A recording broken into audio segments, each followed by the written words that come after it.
सकारात्मक सोच, लगन और सच्ची मेहनत की बहुत अच्छा very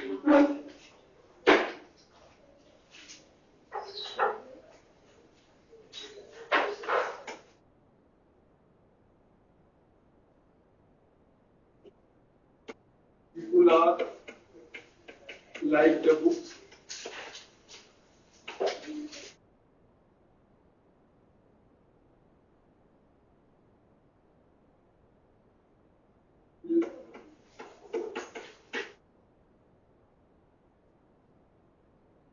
Will deceived by our page.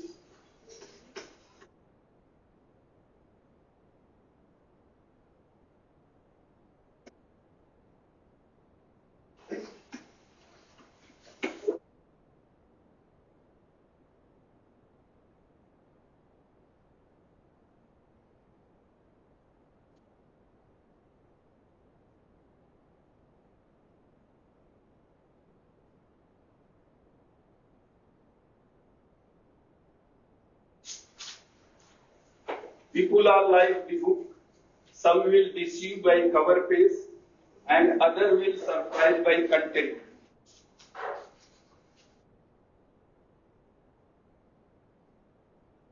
व्यक्ति किताब की तरह होते हैं, जैसे किताब का कवर तो बहुत अट्रैक्टिव है, लेकिन अंदर का जो मटेरियल है वो ठीक नहीं है, स्टैंडर्ड नहीं है।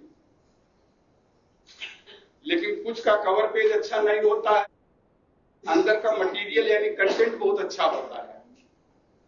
सरप्राइज आप हो जाते हैं कि कवर पेज से लगता है कि बुक अच्छी नहीं है, लेकिन जब आप अंदर पढ़ते हैं तो लगता नहीं है तो। उसी तरह से किसी को आप देख के लगते हैं कि आए तो बहुत अच्छे हैं, इनका व्यवहार बहुत अच्छा होगा, लेकिन जब आप बात करते हैं तो लगता है तो हमको धोखा दे गए। तो डिसीव है लाइक कवर पेज। और कुछ व्यक्ति ऐसे होते हैं जिनको आप, लेकिन जब आप बात करते हैं तो लगता है कि बहुत अच्छे हैं। They will surprise by their content.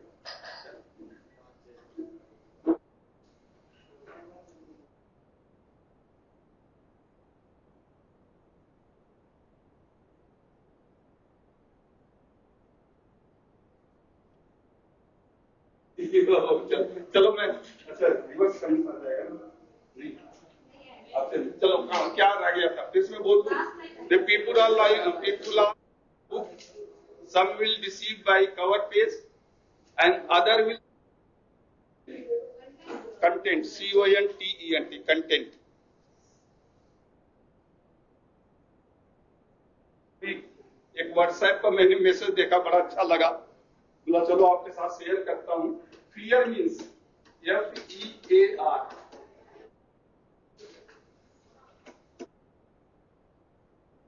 Fear means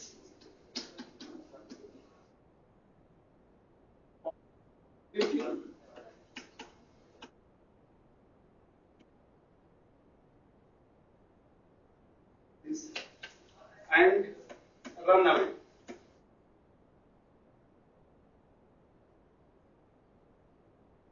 और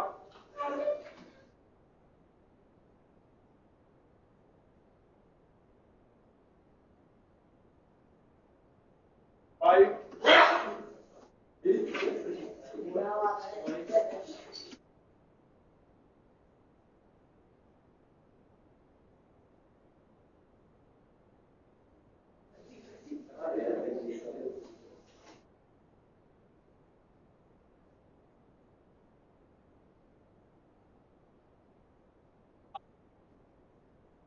डाउट है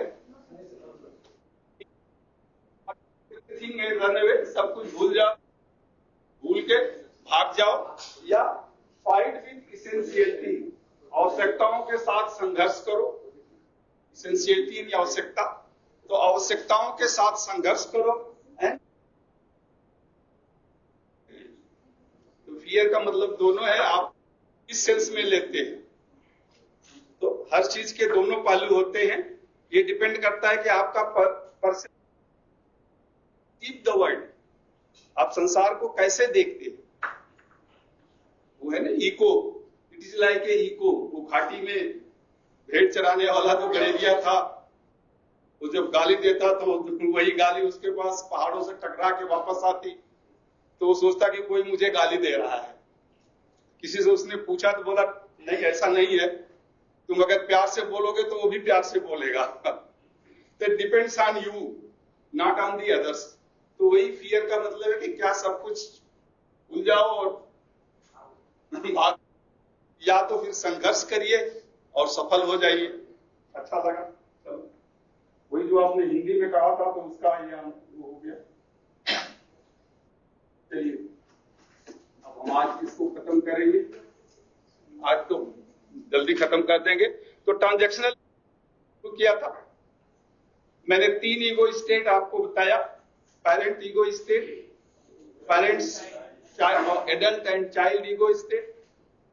2 तरह के होते हैं, nursing type and prejudice.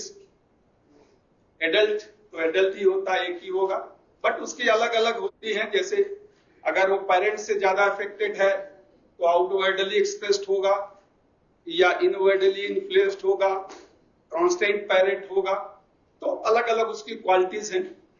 Child ego 3 तरह का मैंने आपको बताया था, नेचुरल चाइल्ड और लिटिल प्रोफेसर, एडॉप्टेड चाइल्ड। चलिए उसके बाद हमने ट्रांजैक्शन डिस्कस किया था। ट्रांजैक्शन को एक बार फिर मैं रिपीट कर देता, ज्यादा लिखाने की कोई जरूरत नहीं है। तो ट्रांजैक्शन का मतलब ये होता है कि जब भी कभी आप किसी के समक्ष होते हैं या आपके समक्ष कोई होता है, सूनर या लेटर यानी कुछ समय के बाद एक दूसरे की उपस्थिति को महसूस करता है या एक दूसरे की उपस्थिति को स्वीकार करता है और यानी कुछ कहता है, जिसे हम कहते हैं स्टिमुलस। ये ट्रांजैक्शनल स्टिमुलस। दूसरा व्यक्ति फिर उसका आंसर देता है, जो कुछ भी आपने कहा या पूछा उसे कहते हैं स्टिमुलस रिस्पांस। तो ये ट्रांजैक्शनल रिस्पांस। तो ट्रांजैक्शनल स्टिमुलस और ट्रांजैक्शनल रिस्पांस एक ट्रांजैक्शन होता है। जैसा हमने कहा था कि टीए ट्रांजैक्शनल एनालिसिस का मुख्य उद्देश्य है कि जो भी आप परिचर्चा करते हैं या जो भी आप संवाद करते हैं, उसके 2 पहलुओं को जानना या एनालाइज करना या विवेचना करना। पहला जो आपने बोला उसका शाब्दिक अर्थ क्या है, और दूसरा उस कथन में क्या छिपा हुआ संदेश है, the hidden message to be communicated. तो ट्रांजैक्शनल एनालिसिस इन 2 तथ्यों का ही विवेचना करता है। तो व्यक्ति ने जवाब दिया, अब वो व्यक्ति आपसे कुछ पूछेगा तो वह आपके लिए स्टिमुलस हो जाएगा, वह आपके लिए स्टिमुलस हो जाएगा। अब आप जवाब देंगे तो वह उसके लिए रिस्पांस हो जाएगा। इस तरह से स्टिमुलस और रिस्पांस की प्रक्रिया आगे बढ़ती है और परिचर्चा या संवाद आगे होता। जैसा मैंने बताया था, आपने लिखा भी था, पहला कंप्लीमेंट्री, दूसरा क्रॉस्ड, तीसरा एंगुलर और चौथा अल्टीरियर। तो कंप्लीमेंट्री यानी जो सहयोगी होता है, सहायक होता है, ये सबसे स्वस्थ और हेल्दी ट्रांजैक्शन होता है। इसमें एक कार्डियल रिलेशन यानी एक सौहार्दपूर्ण वातावरण बनता है, संबंध सुदृढ़ होता है और ये संवाद आगे चलता रहता है अविरल गति से। टीचिंग में भी हो या पारिवारिक परिवेश में भी हो, तो जहां बीच या पेरेंट्स और सन या डॉटर के बीच में जो संवाद अगर जब चलता रहता है तो वो एक स्वस्थ परंपरा है। लेकिन जहां संवाद रुक जाता है तब फिर वो एक रिसेंटमेंट होता है, तब एक कलह होती है, कॉन्फ्लिक्ट्स होती हैं हर जगह, चाहे वो परिवार में हो, समाज में हो, संस्थान में हो, हर जगह हो। तो अब ये ईगो स्टेट से ही होता है। जैसे मैंने आपको एग्जांपल दिया था, अगर कोई आपसे पूछे तो कि मैं जनरल नॉलेज या किताब पढ़ रहा हूं, ईगो स्टेट है और उसी से उत्तर आया सर उसी से प्रश्न आया और उसी में आपने उत्तर दिया। कोई बोलता चलो यार बहुत अच्छा मौसम है, खेलते हैं, हो गया। आपने कहा हाँ हाँ चलता हूं, आई एम ऑलवेज रेडी, तैयार हूं, चलो खेलते हैं। तो ये सेम उसी पैटर्न पर हो गया। बात मानना चाहिए, सजेशन करते हैं तो पेरेंट ईगो हो गया। दूसरा कहता नहीं मैं तो हमेशा अपने पेरेंट्स से पूछ के ही बात करता हूं, तो वो भी पेरेंट ईगो। कभी कभी एडल्ट चाइल्ड यानी दूसरे से भी हो सकता है कि तुम्हें ये काम करना चाहिए, पेरेंट्स कहता है तो बच्चा कहता हाँ मैं इसको ऐसे ही करूंगा, एडल्ट ईगो हो गया। या बच्चा कहता है कि आज नहीं कल कर दूंगा, तो चाइल्ड ईगो हो गया। तो देखिए ये ईगो, आपका ईगो आपके संवाद से ही झलकता है कि आप किस तरह से बात करते हैं, किससे बात करते हैं। ये तो हो गया कॉम्प्लीमेंट्री। दूसरा होता है क्रॉस्ड, यानी जो कम्युनिकेशन को ब्लॉक कर दे, जो आगे न बढ़े। इसमें रिसेंटमेंट होता है, कॉन्फ्लिक्ट होता है और एक दूसरे के प्रति बैड फीलिंग्स जनरेट्स होती है। इसमें एक कलह होता है, उद्देश्य होता है, एक व्याकुलता होगी, ईर्ष्या होगा, द्वेष होगा और बंद हो जाता है। और फिर घर में भी आपने देखा होगा अगर दो आपस में कर रहे हैं, अगर कुछ मांगना संकेतों में होता है, दूसरे से कहेंगे अरे मुझे पानी चाहिए अभी तक मिला नहीं, ये नहीं कहेंगे कि हाँ भाई आप मुझे एक गिलास पानी दे दो, मैं कब से बैठा हूं पानी मांग रहा हूं, पानी नहीं मिला अभी तक। तो वो क्रॉस्ड है, वो क्रॉस्ड ट्रांजैक्शन है। तो कोई आपसे पूछता है, जैसे मैंने कल उस दिन भी बताया था कि आप क्या पढ़ रहे हो, तो आप उत्तर देते हो कि अपना काम से रखो, अपने काम से काम रखो, मेरे काम में इंटरफियर करने की जरूरत नहीं है, मैं क्या पढ़ रहा हूं नहीं पढ़ रहा हूं, it is none of your business. तो वो ही क्या पढ़ रहे हो उसने एडल्ट ईगो से कहा और उसने ऐसा जवाब दे दिया थे, पेरेंट ईगो हो गया, तो वो क्रॉस्ड हो गया।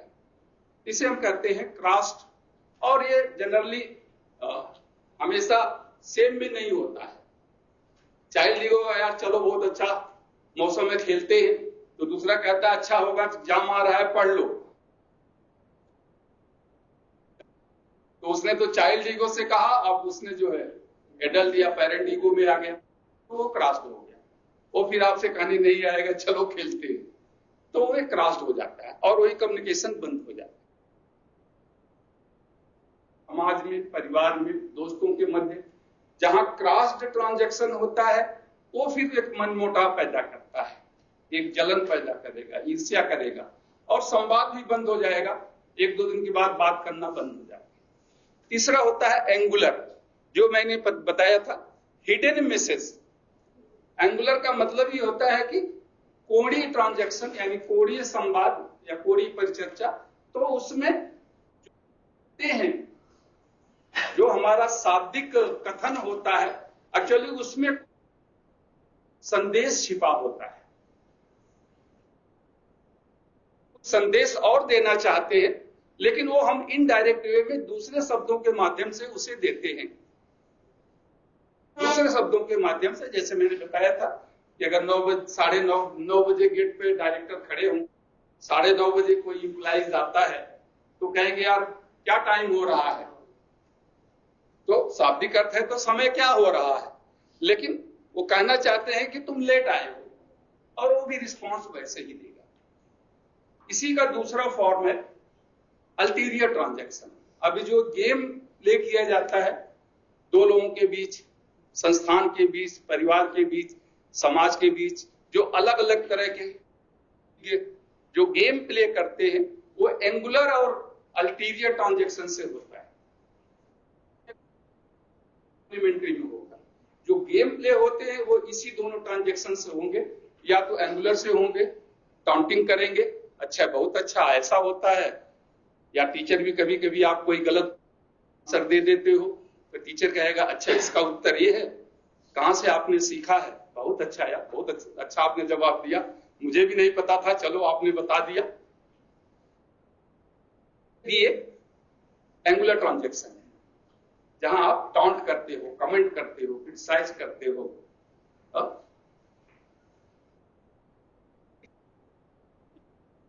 जिसमें कि जो भी गुप्त संदेश का मतलब ये हुआ कि जो आप संदेश देते हो, संदेश देने वाला हमेशा एक स्कोप यानी एक अवसर अपने पास रखता है कि अगर मेरा संदेश सुनने वाले ने स्वीकार कर लिया तो ठीक है, और अगर नहीं स्वीकार किया तो मेरे पास कुछ ऐसा रहेगा कि मैं उसको मैनिपुलेट कर दूंगा, मैं उसको दूसरी तरह से कह दूंगा कि ऐसा नहीं मैं कहना चाहता था यार, आपने गलत सुना। देखा होगा आजकल फेसबुक पर, यूट्यूब पर, या 5 राज्यों को चुनाव चल रहा था, स्पेशली पॉलिटिशियंस का कुछ बोल देंगे सभा में, और जब हंगामा होगा पब्लिश कर दिया, पेपर वालों ने ये छाप दिया, मेरा कहने का मतलब ये नहीं था, मैं तो ये कहना चाह रहा था। अक्सर आप पेपर में पढ़ते होंगे, करते हैं, या आप अपने दोस्त से कुछ बात कर रहे हो, नाराज हो गया, तो यार मेरा मतलब ये नहीं था, तुम नाराज हो गए। तो ये अल्टीरियर ट्रांजैक्शंस होता है। मैंने एग्जांपल दिया, कोई सीनियर अगर कहता है यार ये काम कर दो, बहुत जरूरी आज ही करना है, हो जाता है कि ठीक है सर मैं कर देता हूं, अच्छी बात है, लेकिन वो कहता है सर मेरे पास तो बहुत काम है पहले से, इसको मैं नहीं कर पाऊंगा, आप किसी दूसरे को दे दो। तो वो कहता मेरे कहने का ये मतलब नहीं था कि तुम 2-3 की हेल्प ले लो, मैं उससे भी बोल देता हूं, उससे भी बोल देता हूं, तुम्हारी मदद कर देंगे, तीनों मिलके कर दो। तो ये इसको उसके पास है, उसको वो अपने संवाद को वो मैनिपुलेट कर देता है, चालाकी से उसमें परिवर्तन है, गेम से खेलता है। यही एक तरह का गेम होता है, it is the playing the game. ये सिंपल गेम है, अलग अलग तरह के गेम होते हैं, 2 मिनट हम गेम के बारे में बताएंगे आपको। तो ये 4 तरह के ट्रांजैक्शंस होते हैं जो दैनिक जीवन में टीचर भी करते हैं। टीचर का मोस्टली जो कॉम्प्लीमेंट्री ट्रांजैक्शंस होते हैं अच्छे होते हैं, लेकिन कभी कभी जब परिचर्चा यानी डिस्कशन आर्गुमेंट्स में चला जाता है तो वो फिर वो क्रॉस्ड भी हो सकता है, एंगुलर भी हो सकता है, या अल्टीरियर भी हो जाता है। तो उस लेवल को अवॉइड करना चाहिए एज ए टीचर क्लास में। जब तक कॉम्प्लीमेंट्री ट्रांजैक्शन है ठीक है, चलने दीजिए, बट वो अल्टीरियर और एंगुलर में न बदलने पाए। यानी परिचर्चा तो अच्छा है, प्रश्न पूछना, प्रश्न का जवाब देना, डिस्कशन इज ऑलवेज गुड, लेकिन जब डिस्कशन आर्गुमेंट की तरफ जाने,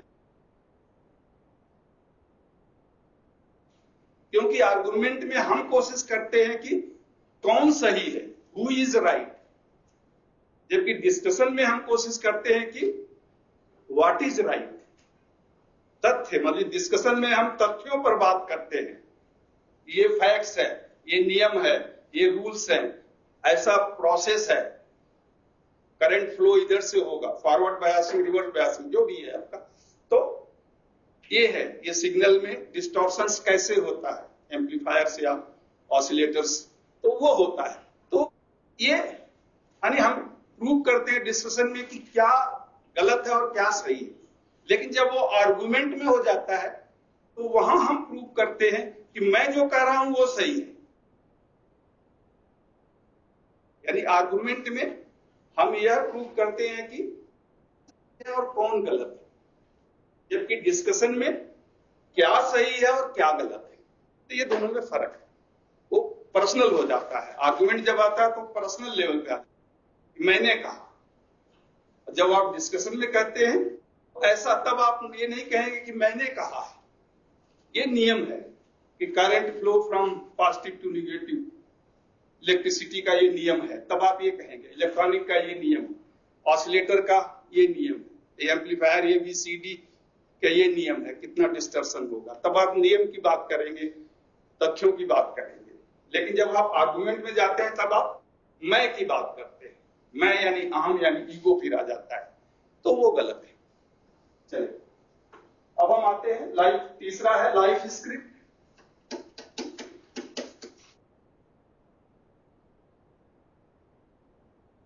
जीवन का खाना है। हाँ जी, तीसरा पार्ट है, मैंने बताया था ना टीए के 4 होते हैं, structural analysis, transactional, game analysis and life script. तो तीसरा पार्ट आपका है लाइफ स्क्रिप्ट, टीए का ही पार्ट है। सो लाइफ स्क्रिप्ट क्या होता है, ये प्रचलित कब हुआ, जब थॉमस ए हैरी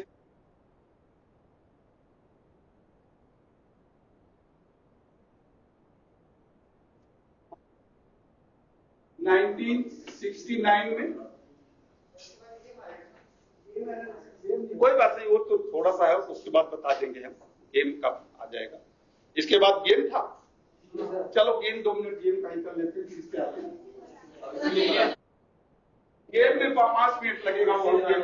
चलिए ठीक है, इसी पहले कर लेते हैं, ये मेन है गेम। तो जो हमारे इंटरेस्ट का है उसे गेम का तो बहुत है, बट 2-3 तरह के गेम होते हैं, वो मैं बता दूं।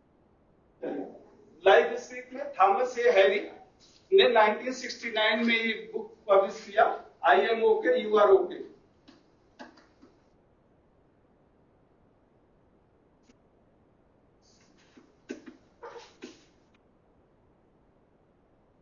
एक तरह से ये practical book is a practical guide of TA.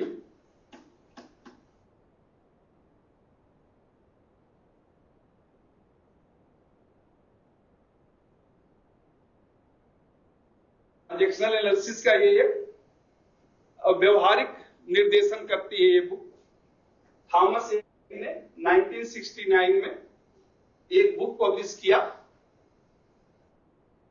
ये हैरी नाम है राइटर का। 1969 में एक बुक पब्लिश किया, उसका नाम था I am okay you are okay. ये टीए यानी टीए ही लिख लीजिएगा, ट्रांजैक्शनल एनालिसिस या संवाद विवेचना का एक व्यवहारिक निर्देशक है। प्रैक्टिकल कैसे आप इंटरेक्ट करते हैं, कैसे मिलते हैं।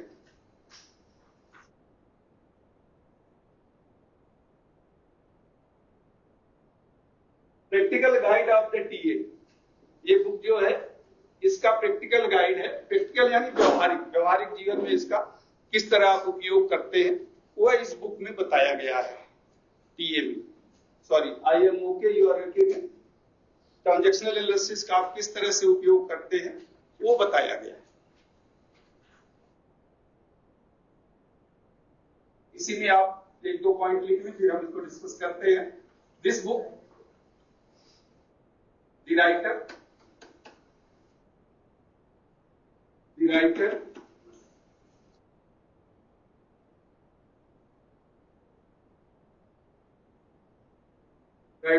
explained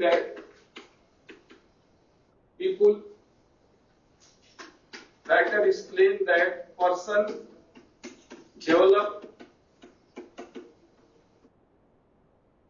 a strong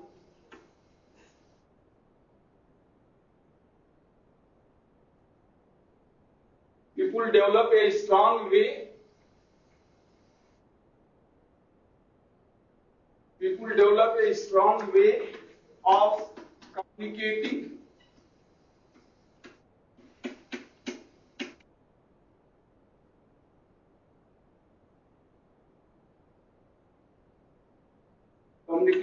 with others since early stage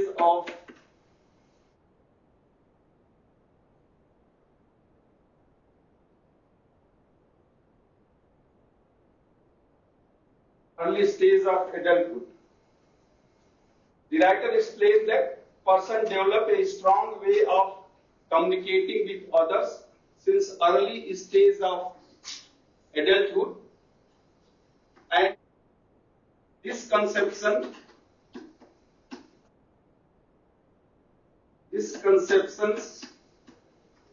remains with him. This conception remains with him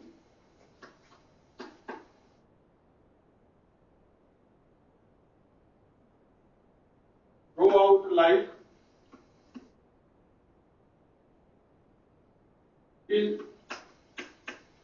until some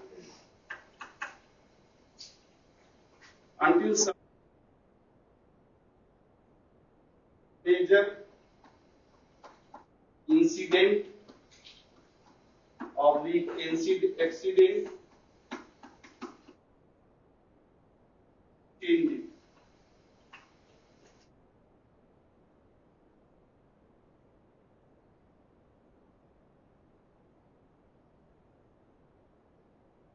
एक चीज है इसका।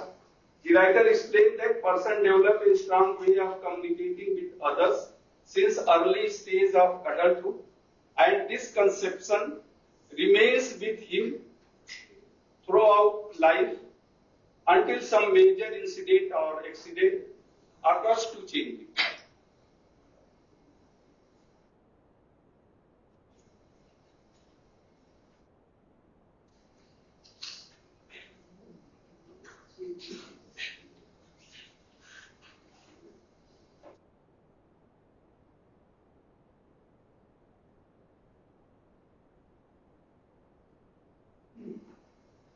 हो गया? हिंदी में इसका आप लिख ले। इस बुक के लेखक ने या इस किताब के लेखक ने इस किताब के लेखक ने इस किताब के लेखक ने यह व्याख्या किया है कि इस किताब के लेखक ने यह व्याख्या किया है कि प्रत्येक व्यक्ति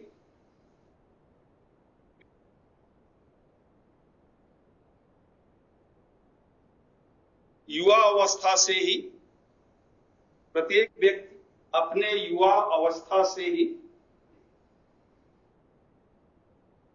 दूसरों से संवाद स्थापित करने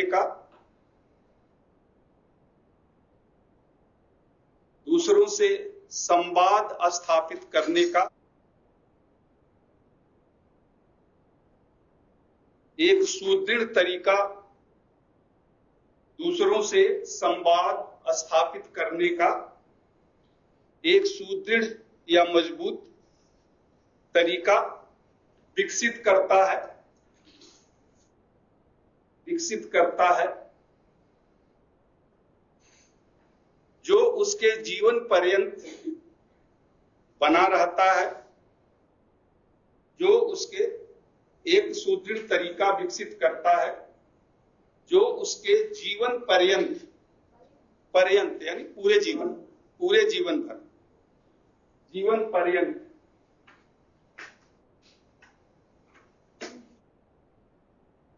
यानी संपूर्ण जीवन पर्यंत लिख लें, या जो उसके संपूर्ण जीवन भर बना रहता है कि कोई है, फिर से बोल दें, जो कि उसके जीवन पर्यंत बना रहता है जब तक कि कोई घटना या दुर्घटना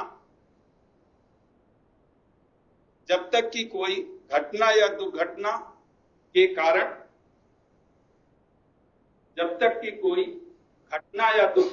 कारण उसमें परिवर्तन नहीं हो जाता है।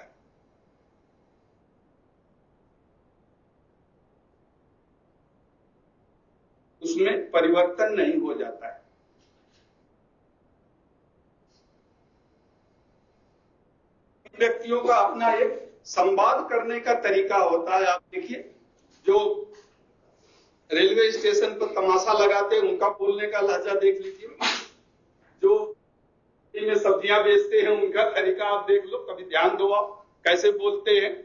तो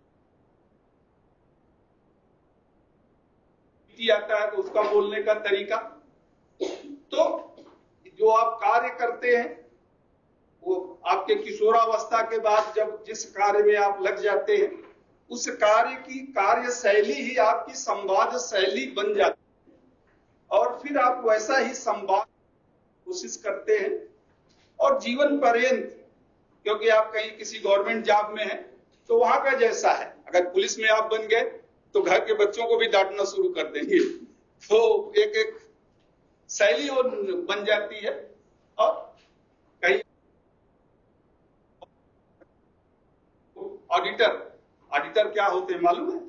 जो हर डिपार्टमेंट का जो गवर्नमेंट ऑफिस में जो काम होता है उसको आके वो साल में एक बार चेक करते हैं।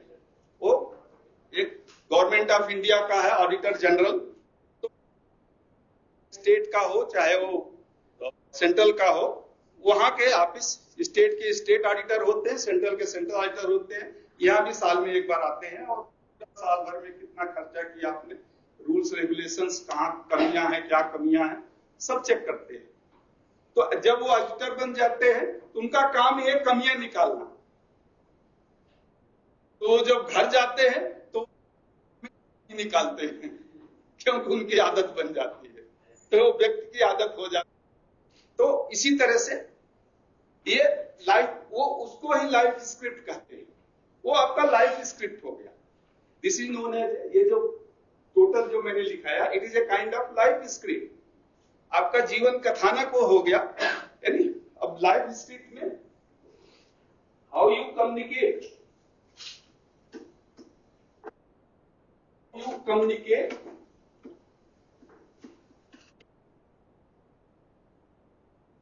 how you communicate, how you receive or give scope,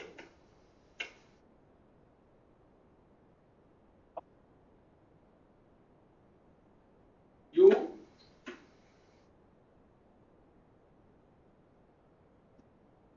social gain with others,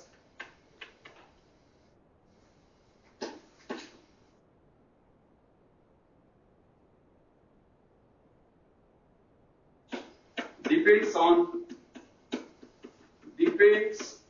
on your life script।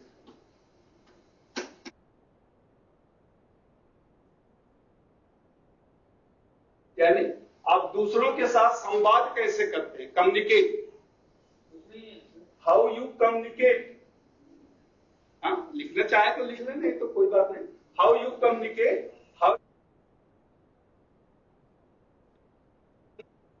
सहानुभूति, अपनापन देते हैं या स्वीकार करते हैं। कैसे आप देते हैं, तो अपना या सहानुभूति आप किस प्रकार दूसरों को देते हैं या स्वीकार करते हैं। तीसरा, how you play social game, यानी सामाजिक खेल आप दूसरों के साथ कैसे खेलते हैं, सामाजिक खेल आप दूसरों के साथ कैसे खेलते हैं। यानी आपका संवाद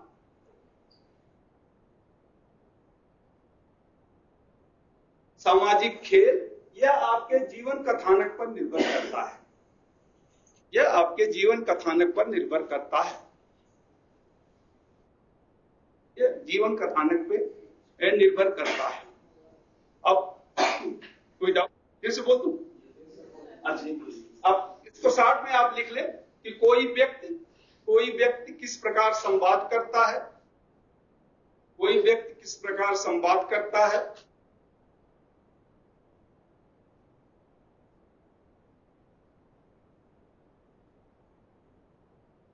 संवाद करता है, अपनत्व का या अपनत्व का भाव प्रदर्शित करता है,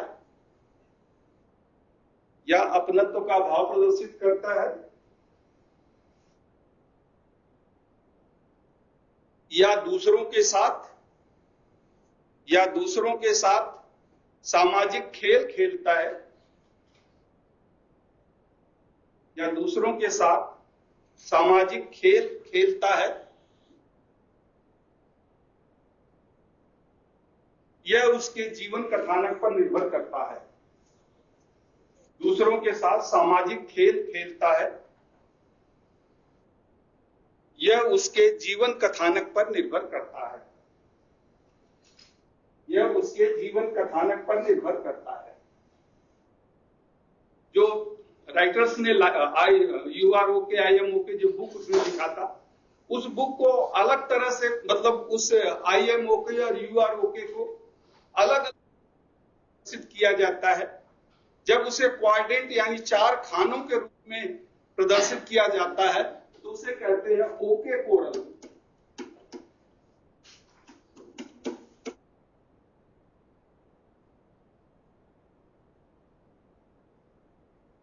When it is represented, अलग अलग तरीका इसको दर्शाने का है,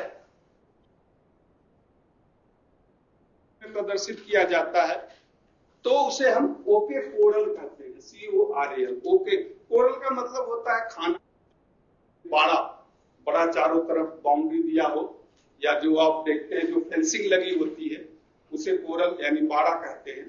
कहीं कहीं CORR भी आपको मिलेगा, तो कोरल उसे कहते हैं। तो जब इसे क्वाड्रेंट यानी चार खाने के रूप में प्रदर्शित करते हैं तो इसे ओके कोरल, एक तरह से कि मैं क्या हूं, यानी जो मेरा व्यक्तित्व है, मेरा चरित्र है, वो एक मेरे साथ है, आपका चरित्र तो आपके साथ है। अब इन दोनों का कॉम्बिनेशन कैसे होगा, यानी what I feel about yourself and others and what others and you feel about me. मैं आपके और दूसरों के बारे में क्या सोचता हूं, आप और दूसरे मेरे बारे में क्या सोचते हो। इस कोरल का मेन रिप्रेजेंटेशन यही है कि what you think about others and how others think about you. इस कोरल को रिप्रेजेंट करते हैं। इसको आप इस तरह से कर सकते हैं चार खाने में।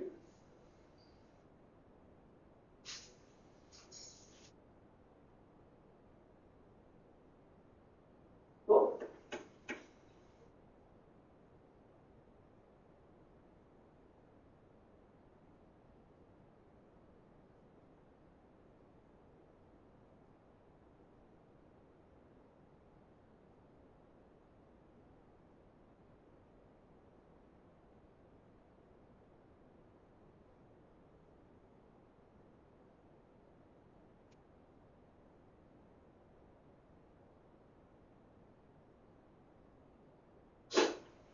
और एक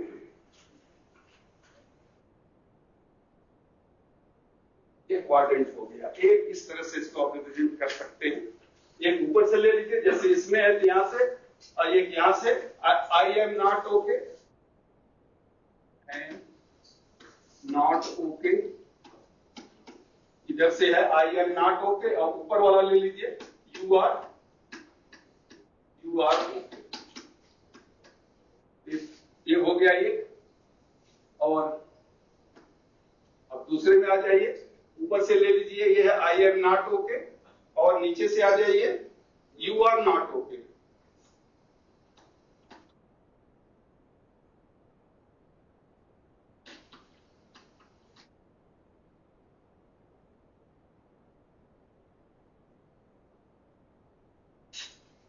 अब यहां आ जाइए, ऊपर का है, और इधर से आई एम ओके।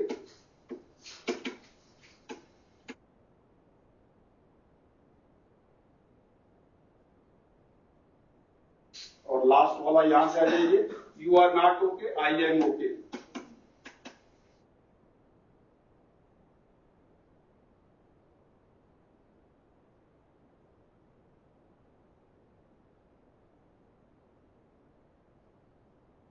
ये पहला हो गया, ये दूसरा हो गया, ये तीसरा हो गया, और ये चौथा। ये फोर्थ क्वाड्रेंट जो है, ये आपको दर्शाते हैं कि आपका अपना और दूसरों के प्रति, ये चार हो सकता है। I am not okay, you are not okay, और तीसरा I am okay, you are not okay, और चौथा I am okay, you are okay.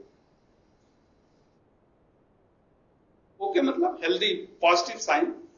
कहीं कहीं इसे कलर से भी दिखाते हैं, जहां ओके है वो ग्रीन कलर होगा, जहां रेड है वहां, सॉरी जहां नॉट ओके वहां रेड कलर से दिखाते हैं। नॉट इफेक्टिव, नॉट यूजफुल जिसे कह सकते हैं आप, नॉट इफेक्टिव और नॉट यूजफुल। यहाँ पे जैसे आई एम नॉट ओके, ये रेड हो जाएगा, यू आर ओके, ये तो ग्रीन हो गया। थिंकिंग अबाउट अदर्स मेरा क्या है, वो डिपेंड करता है। I am not okay, you are not okay, दोनों के लिए रेड है ये।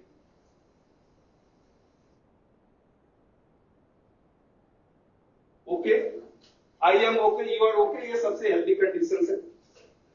And you are not okay मतलब मैं तो ठीक हूं, आप ठीक नहीं हो। ये थिंकिंग है, फीलिंग है, इंडिविजुअल फीलिंग्स।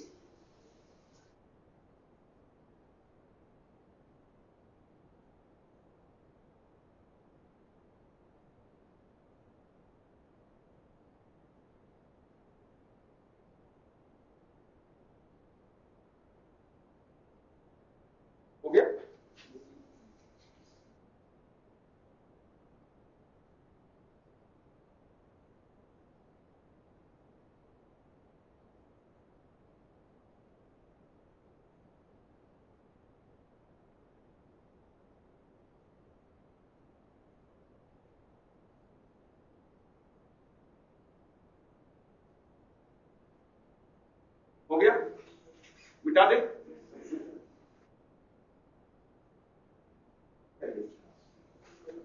पहला क्या है? I am okay, you are not okay. एक एक दो पॉइंट इसमें हम डिस्कस कर लेते हैं।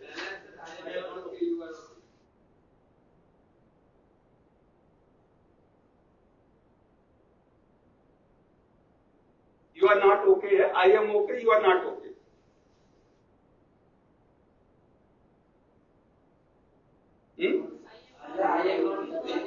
अच्छा, I am not and you are okay, पहला पॉइंट है। हाँ, दोनों में कहिए यू आर ओके। जिसके अंदर ये फीलिंग या ये ईगो होता means he feel himself inferior to other.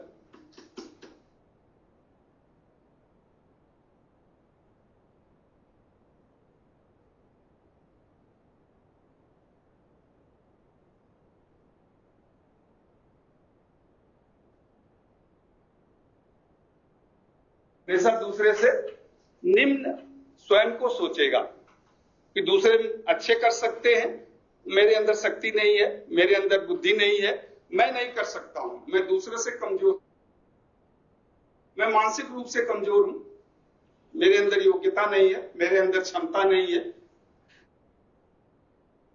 मैं नहीं कर सकता हूं। Inferior, feel himself inferior to others, feel himself inferior to others. दूसरा, even gain something, even gain something, then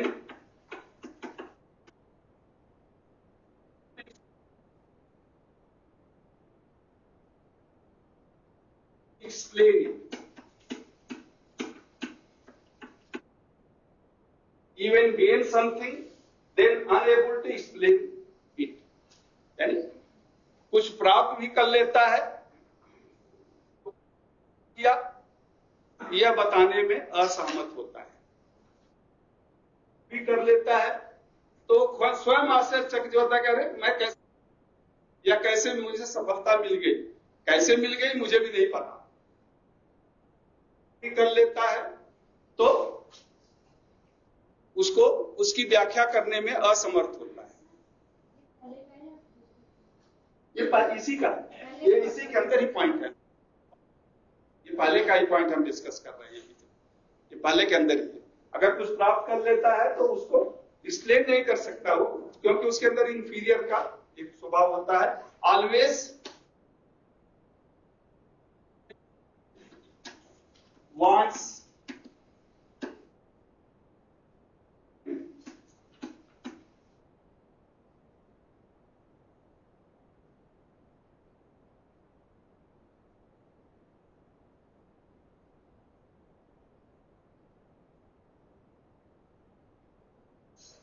हमेशा सहयोग और प्रोत्साहन की आवश्यकता होती है।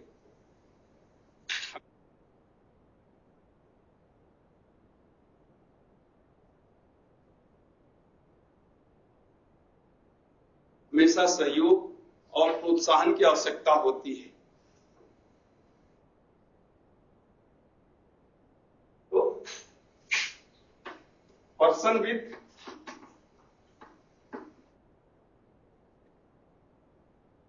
adopted child ego, adopted child ego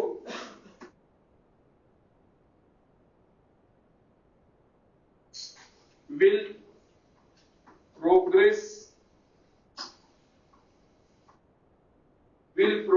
well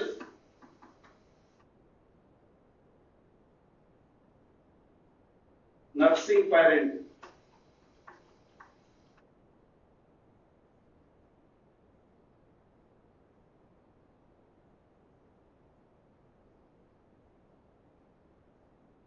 ये मेन क्वालिटी है।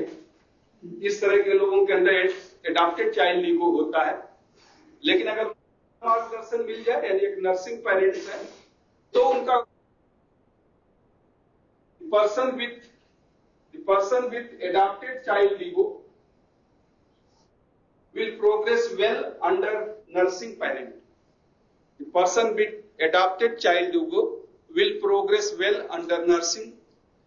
यानी इस तरह के पहले का ही है, पहले का ही 1 2 3 4 5 पॉइंट है जो, या इसको ABCD, अगर डाउट होता तो इसको ABCD कर दे, A B C और D, जिससे वो कंफ्यूज न हो आपको 1 2 3 4 में। तो जो व्यक्ति, ये मेन है, इसको आप लिख लें कि बचपन अहम के व्यक्ति, बचपन अहम के व्यक्ति, बचपन अहम चाइल्ड ईगो, बचपन अहम के व्यक्ति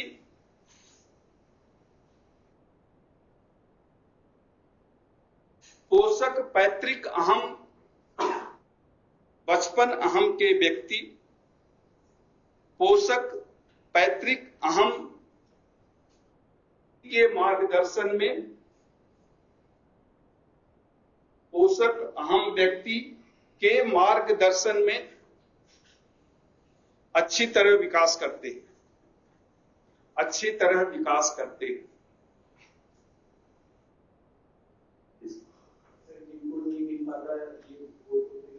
नहीं हो पाएंगे, इसीलिए तो टीचर का रोल यही पर ये है ना। मैंने आपको इंडिविजुअल डिफरेंसेस भी बताया था कि टीचर ने एक बार किसी को बता दिया था जो मतलब फास्ट रेट ऑफ लर्निंग है, जिनका इंटेलिजेंट लेवल है, और जो नेचुरल चाइल्ड ईगो के हैं वो तो सीख लेते हैं, बट जो एडेप्टेड चाइल्ड ईगो के हैं उनको कुछ इनकरेजमेंट चाहिए, कुछ सपोर्ट चाहिए। भाई पूछो कि आपने कर लिया, क्यों नहीं किया, क्या प्रॉब्लम थी, अच्छा ठीक है मैं बता रहा हूं आप लिखो, मैं आपको गाइड कर रहा हूं, या कुछ गलती हुई तो मैं आपको लिख के दे रहा हूं, आप इसको लिख लो।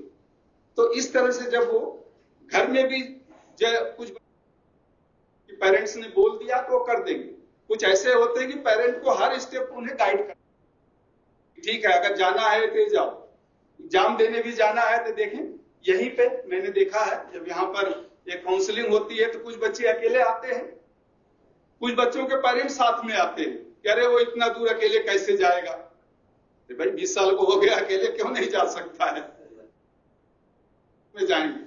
तो वो एक ईगो होता है, वो ईगो है आदमी का, ऐसा हम नहीं कह सकते कि ये गलत है, सबका नेचर होता है, कुछ का नेचर है कि इंडिपेंडेंट अकेले ही काम करेंगे, कुछ पेरेंट्स भी ऐसे होते हैं कि नहीं मैं अकेला कैसे जा।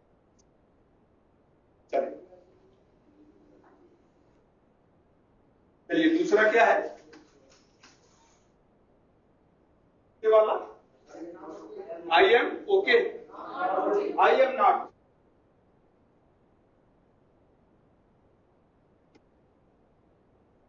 आई एम नॉट ओके है।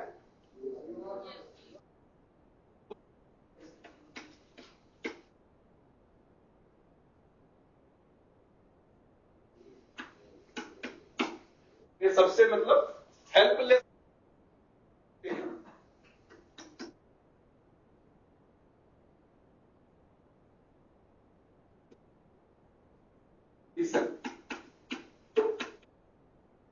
कहते हैं कि संसार में कोई भी अच्छा नहीं है, कुछ भी अच्छा नहीं है जिसकी ऐसी फीलिंग हो कि न मैं अच्छा हूं न आप अच्छे हो, मैं तो अच्छा नहीं हूं, साथ में संसार में कोई भी अच्छा नहीं, या जिसे हम कहते हैं डिप्रेस्ड, निराशावादी, डिप्रेस्ड और डिस्परेशन।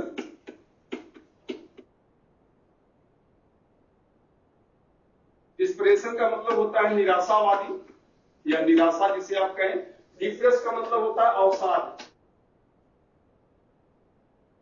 डिप्रेस DEPRESS, डिप्रेस और नहीं and, depressed and dispersion, depressed and dispersion, अवसाद, खुद आप अपने में दुखी हो, स्वयं में जब दुखी होते हैं कि यार मैं कुछ सफल नहीं हुआ, मैं कुछ कर नहीं सकता, मैं क्यों हूं, जिंदगी क्या है। अब दूसरा कोई सजेस्ट भी आपको करेगा, अरे छोड़ो यार तुम अपना देखो, मुझे छोड़ दो, अकेले में रहने दो, तो ऐसे लोग एक अलग कम्युनिटी में रहेंगे, मिलना नहीं चाहेंगे, they will have the frustrations, mentally frustration होगा, फिजिकली फ्रस्ट्रेशन होगा, they will run away from the responsibility. उनको कोई काम दिया जाएगा तो करेंगे नहीं, आता होगा तब भी नहीं करेंगे, कहेंगे मुझे मालूम नहीं, मैं नहीं कर सकता हूं, दूसरे को दे दो आप, मैं इस एग्जाम में पास नहीं हो सकता। पेरेंट्स कहते हैं यार तुम एग्जाम तो दो, कम से कम फेल हो जाओगे। नहीं, मैं फेल हो जाऊंगा तो क्यों एग्जाम दूं, मैं एग्जाम ही नहीं देता।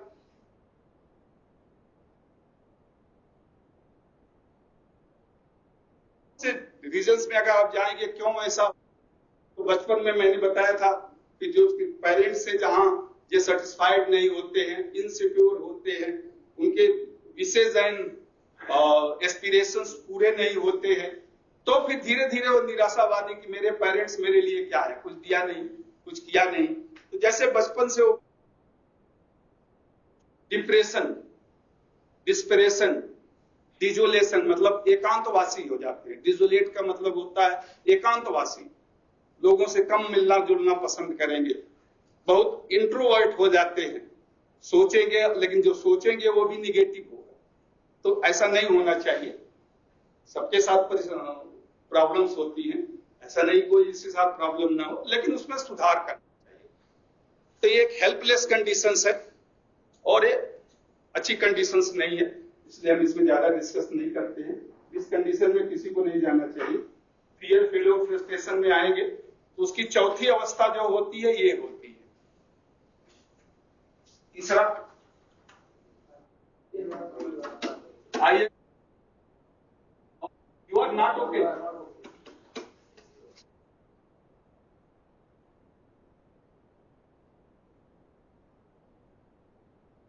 फीलिंग ऑफ, इसमें feeling of superiority for self,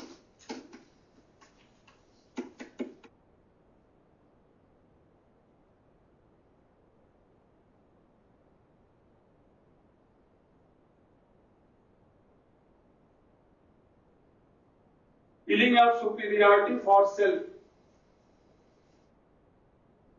स्वयं के लिए उच्चतम बुद्धि, स्वयं के लिए उच्चतम अनुभूति कि मैं ही सबसे अच्छा हूं, मैं ही सबसे अच्छा हूं, मेरे बराबर कोई नहीं। सर्वोत्तम अनुभूति, स्वयं के लिए सर्वोत्तम अनुभूति, मन से सोचता है कि मैं सबसे अच्छा हूं।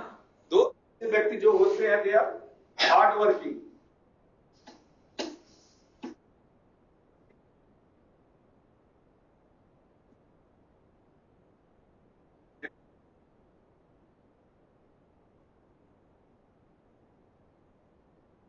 Committed,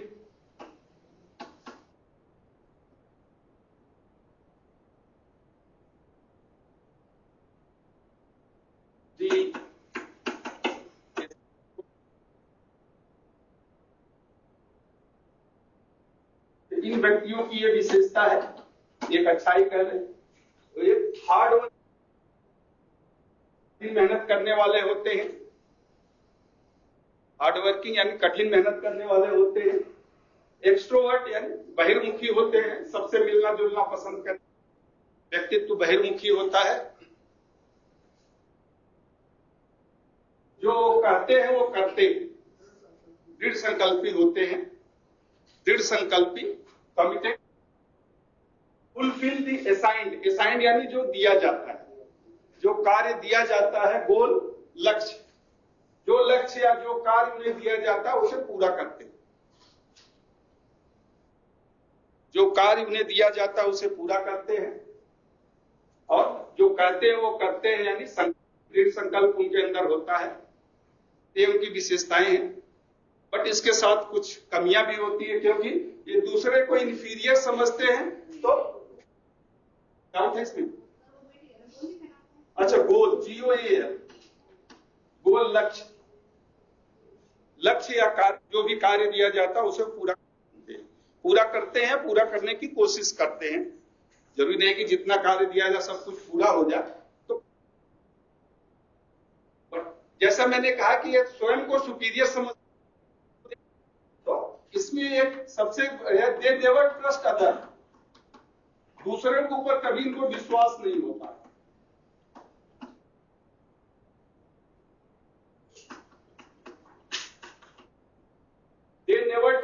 others. Take no suggestion.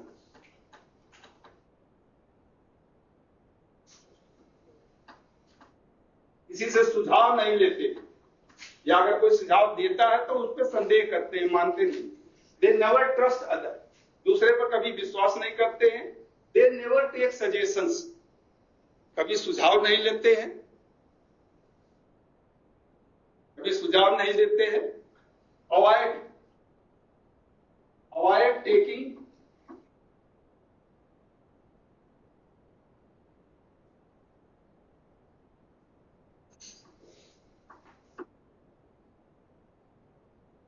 कोशिश करते हैं कि दूसरों से सहायता न लेना पड़े। कोशिश करते हैं कि दूसरों से सहायता न लेनी पड़े, और दूसरा देना भी चाहेगा तो भी रिफ्यूज करेगी कि नहीं नहीं मुझे जरूरत नहीं है। तो अवॉइड टेकिंग हेल्प फ्रॉम, दूसरों से सहायता भी नहीं लेते, दूसरों से सहायता भी नहीं लेते।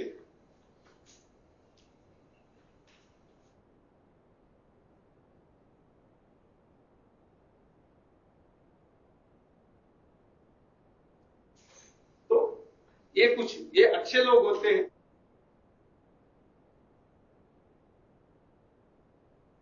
वो आउटवर्ड एक्सप्रेस पेरेंट का बताया था ना कि एडल्ट जो है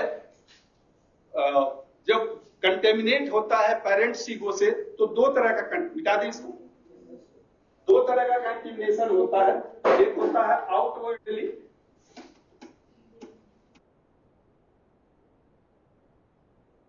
एक्सप्रेस्ड, और दूसरा होता है इनवर्डली इन्फ्लुएंस्ड।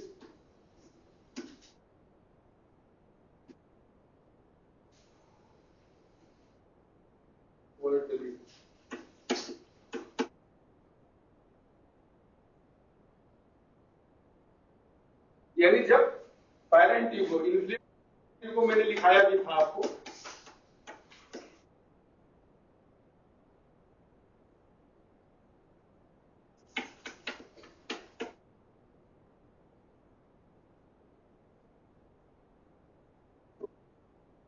ईगो का असर होता है वो दो तरह से होता है। एक तो बाह्य रूप से वो फॉलो करता है कि कैसा उन्होंने किया था, क्या किया था। तो जो ये तीसरा मैंने आपको लिखाया है, ऐसे व्यक्तियों में ये ईगो होता है। जो तीसरी कैरेक्टरिस्टिक्स मैंने अभी आपको बताया, वो सपोर्ट नहीं लेंगे, दूसरे की हेल्प भी नहीं लेंगे, किसी पर विश्वास नहीं करते हैं, बट हार्ड वर्किंग होते हैं, दूसरों से मित्रता को करना चाहते हैं, लेकिन उनका सजेशन नहीं, मित्र कुछ कहेगा तो वो नहीं मानेंगे।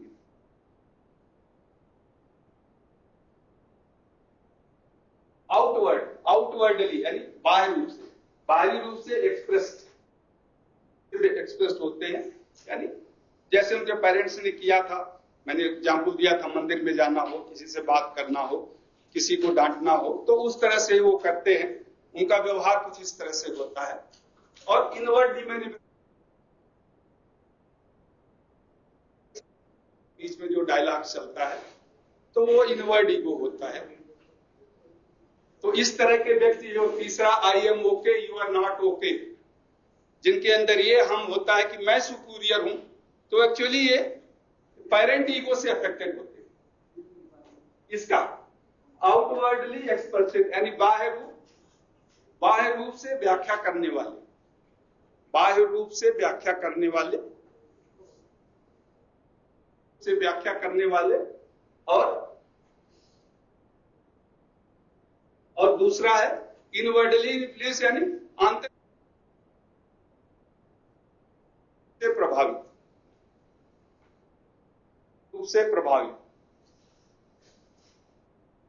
तो जिसके अंदर सुपीरियरिटी का भाव होता है, यानी वो इस ईगो से प्रभावित होते हैं, आउटवर्डली एक्सप्रेस्ड पेरेंट ईगो से प्रभावित होते हैं। तो बचपन से, अगर काफी संपन्न परिवार है, तो जो बचपन से होते हैं, एक आईएएस का लड़का है, उसे अगर कहेंगे कि भाई तुम्हारा तो यही यार बगल में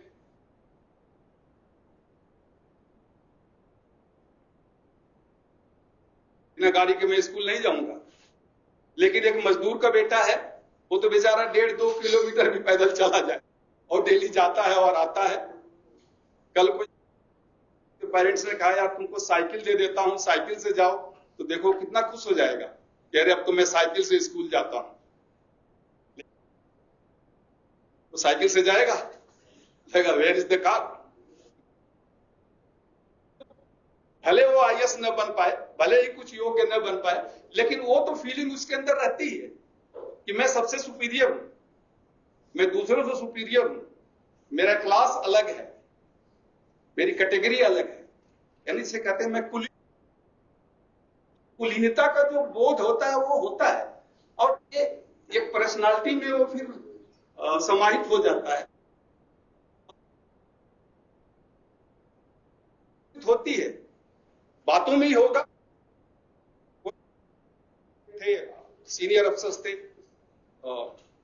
जब कभी बात होती अपने पेरेंट्स के उदाहरण देते थे कि मेरे पिताजी वहां के कमिश्नर थे, कमिश्नर के पोस्ट से रिटायर हुए थे, तो जब भी कुछ थोड़ा सा गर्म स्वभाव होता था तो बोलते थे मेरे पिताजी कमिश्नर थे, मतलब मैं भी ऑलमोस्ट कमिश्नर ही हूं, मुझे कम मत समझना। तो वो एक भाव रहता है, तो उसे हम कहते हैं I am okay, you are not okay, यानी मैं सबसे सुपीरियर हूं, सब मेरे से नीचे हैं। तो ईगो से वो प्रभावित होते हैं। चलिए चौथा, you are okay, I am okay, you are okay, ये सबसे बढ़िया है, ये सबसे बढ़िया कंडीशन है, समभाव।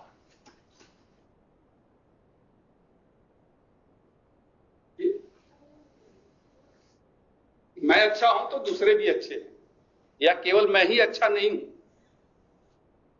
इसीलिए कहते हैं ना कि प्राइड एंड ईगो में मैं अच्छा हूं तो दूसरे भी अच्छा है, ये प्राइड होता है, और केवल भी अच्छा हूं वो ईगो होता है। तो हम यहां ईगो ही डिस्कस कर रहे हैं। तो सभी लोग अच्छे हैं इसलिए मैं भी अच्छा हूं, सभी लोग अच्छे हैं तभी तो मैं भी अच्छा हूं, दूसरे अच्छे हैं इसलिए मैं अच्छा हूं। तो इसी चीज है कार्डियल कॉन्स्ट्रक्टिव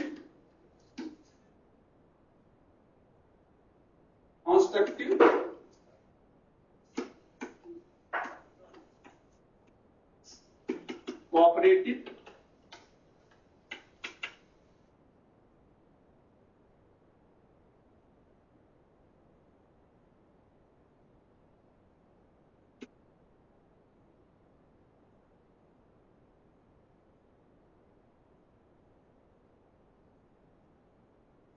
ये लिख लीजिए, फिर मैं इसकी हिंदी बताता हूं। Give and take,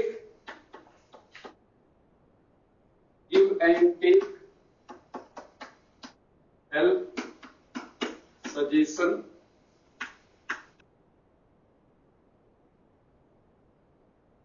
and support.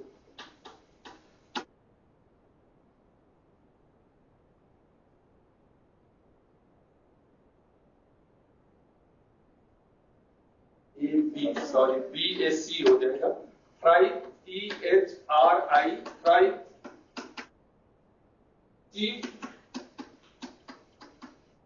Ambition,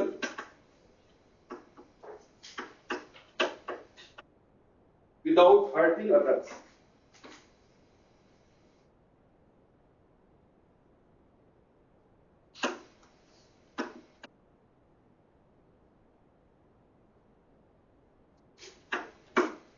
Try to achieve ambition without hurting others.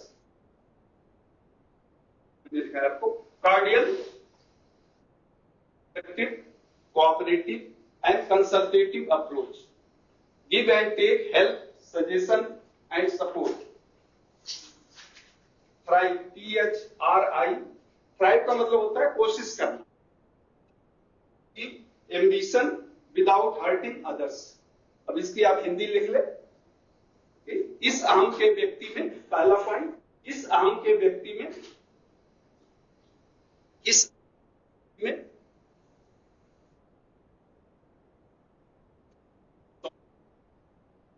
सौम्यता, इस अहम के व्यक्ति में सौम्यता,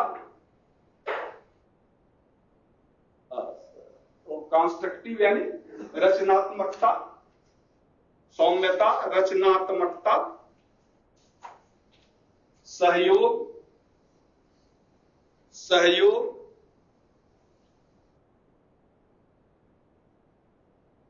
सहयोग और परामर्श का भाव होता है। इस अहम के व्यक्ति में सौम्यता, रचनात्मकता, सहयोग और परामर्श का भाव होता है। यानी वो दूसरे को देंगे या दूसरे से ले भी, ऐसा बात नहीं कि केवल हमें दे, तो भाव होता है। दूसरा गिव एंड टेक, यानी इस प्रकार के व्यक्ति सहायता, सुझाव तथा सहयोग, इस प्रकार के व्यक्ति सहायता, सुझाव तथा सहयोग देते भी हैं और लेते भी हैं, देते भी हैं और लेते भी हैं।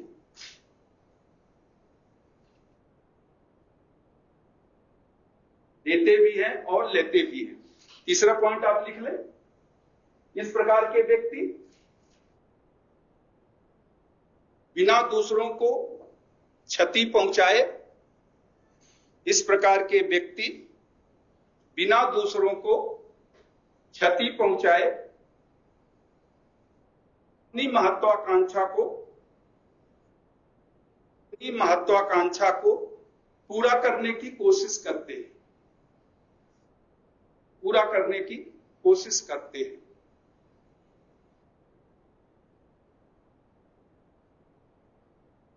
पूरा करने की कोशिश करते हैं, बिना दूसरों को क्षति पहुंचाए अपनी महत्वाकांक्षा को पूरा करने की कोशिश करते हैं। यानी होपफुल कंडीशन है, जैसे पीछे आपने देखा था helpless condition.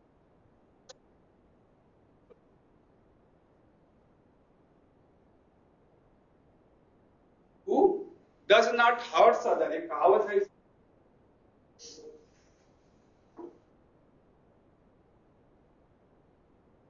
Having hurts which does not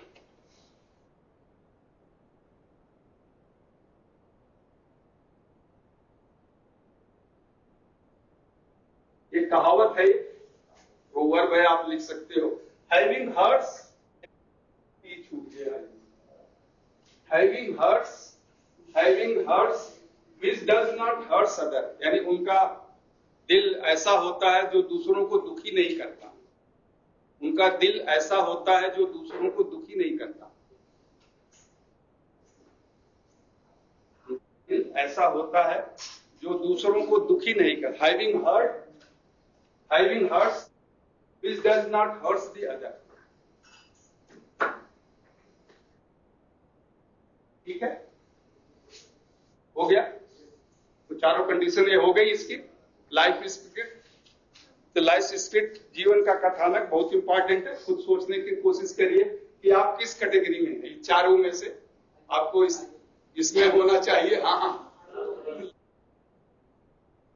ये होते नहीं है, कमियां सब में होती है। तो आइडियल कंडीशन है चौथी वाली। एक जेलसी का भाव तो रहता है, यार मैं टीटर हो गया, तो एक जेलसी का भाव तो रहता है, बट इस तरह से आप मैनेज करेंगे वो देखना होता है। चलिए अगला है गेम। जो खेल हम खेलते हैं, जैसा मैंने कहा कि जनरली गेम प्ले जो होता है ये एंगुलर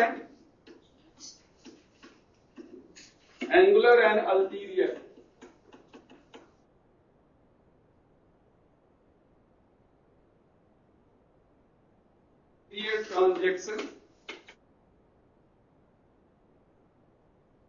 transaction of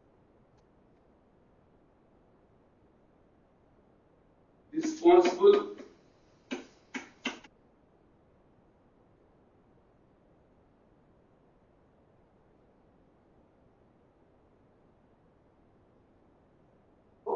कोणी और गुप्त संवाद। एंगुलर यानी कोणी और अल्टीरियर यानी गुप्त, अंगुलर और गुप्त संवाद अनेक प्रकार के खेलों के लिए जिम्मेदार होते हैं। कोड़ी और गुप्त संवाद, कोड़ी और गुप्त संवाद अनेक प्रकार के खेलों के लिए संवाद होते हैं।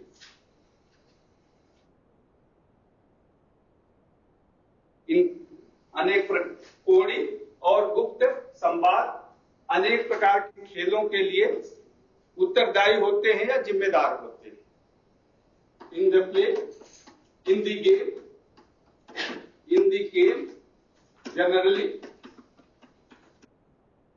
generally people play the role of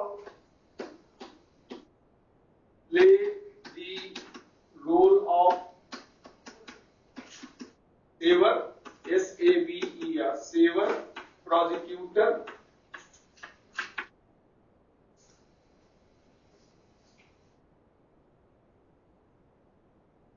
and victim.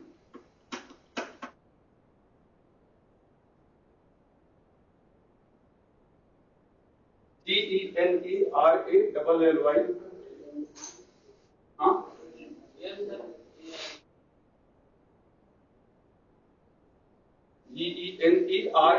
Generally, in the game, generally people play the role of saver, prosecutor, and victim. Saver, prosecutor, ये एक ही साथ है। प्रोसिक्यूटर,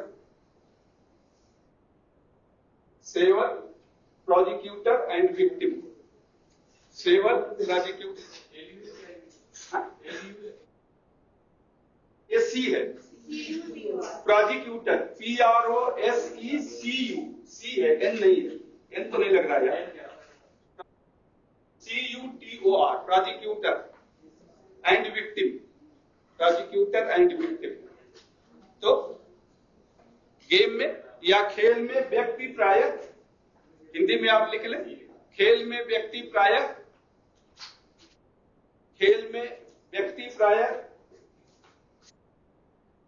सजा देने वाला प्रोसिक्यूटर, सजा देने वाला, बचाने वाला, सजा देने वाला, बचाने वाला, या सजा पाने वाले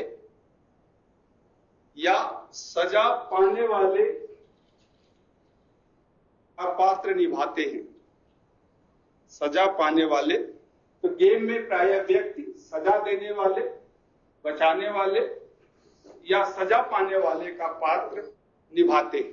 तो तीन कैटेगरीज होती है। या तो आप किसी को प्रोसिक्यूट करते हैं, या किसी को सेव करते हैं, या खुद विक्टिम होते हैं। तो इन तरह के गेम में 3 रोल होते हैं जनरली। गेम जनरली 3 तरह के होते हैं। 3 category of the game.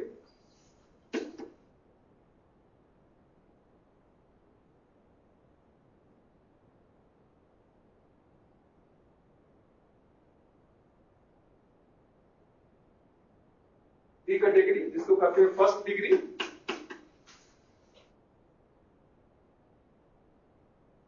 Category, या यहां डिग्री ही लिख दें। कैटेगरी की जगह आप डिग्री लिख लें, DEGRE, डिग्री। डिग्री यानी श्रेणी। फर्स्ट डिग्री जो बुक में लिखा है तो degree. First degree of game,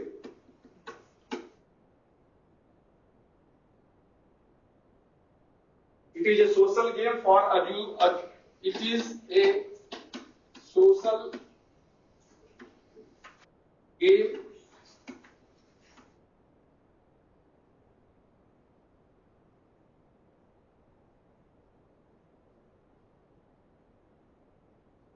it is a social game for amusement। amusement का मतलब मनोरंजन, यानी ये मनोरंजन के लिए सामाजिक खेल जो हम खेलते हैं।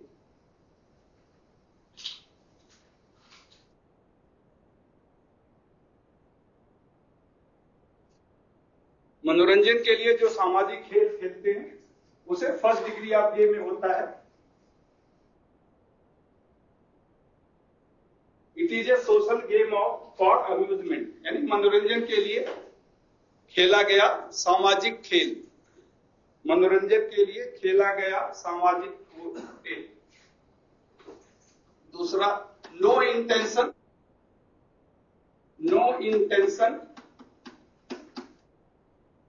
To hurt bodily, economically.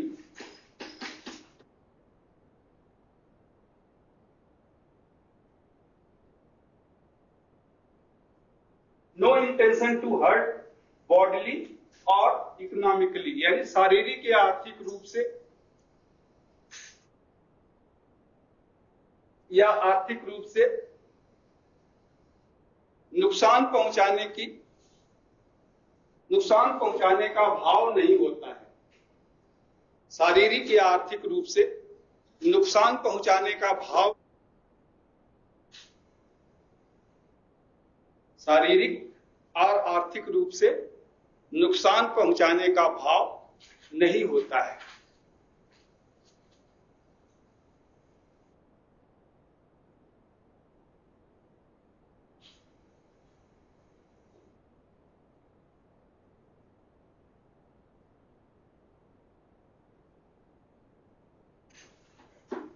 It is played among prey, but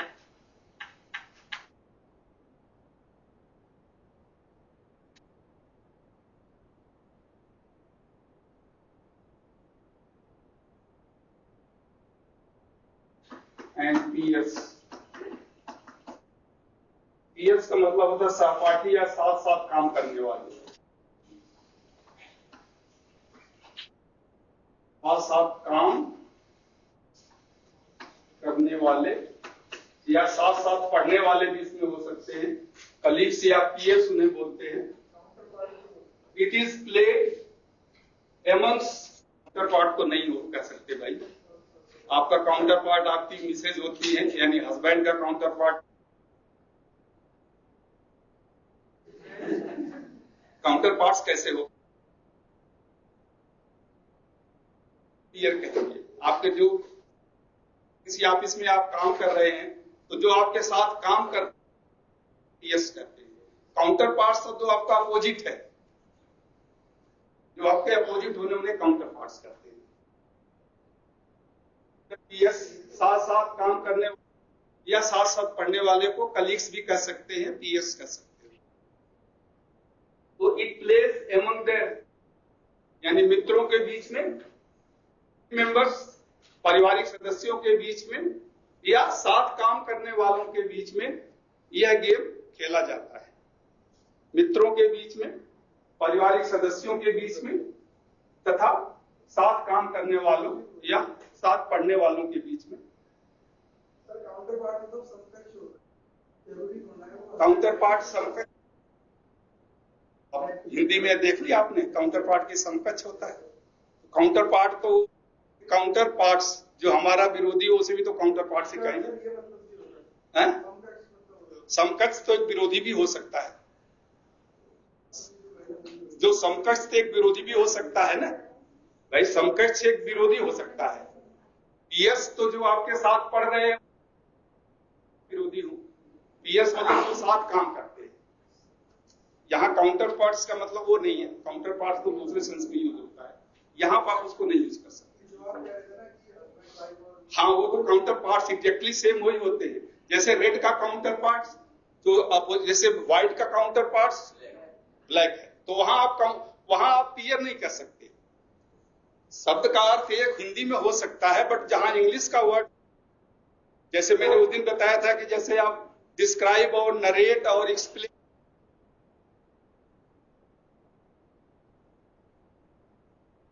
Hindi में अगर आप कहोगे तो नरेट का भी मतलब बताना होता है, एक्सप्लेन का भी मतलब बताना, डिस्क्राइब का मतलब बताना होता है, लेकिन तीनों को आप तीन जगह पे यूज करते हैं। उसी तरह से जहां काउंटर पार्ट है तो wives are the counter part of white colour is the counter part of the black colour. वे नहीं कहेंगे कि white colour is the peers of the black colour, वो गलत हो जाएगा।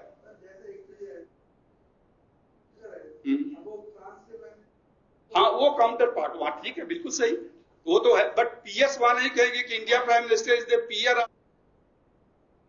जापान प्राइम मिनिस्टर, वहां पियर तो नहीं यूज करेंगे। लेकिन आप यहां पर सहयोगी के जैसे he is the counter part in my class नहीं कहेंगे, आप कहेंगे कि ही इज द काउंटर,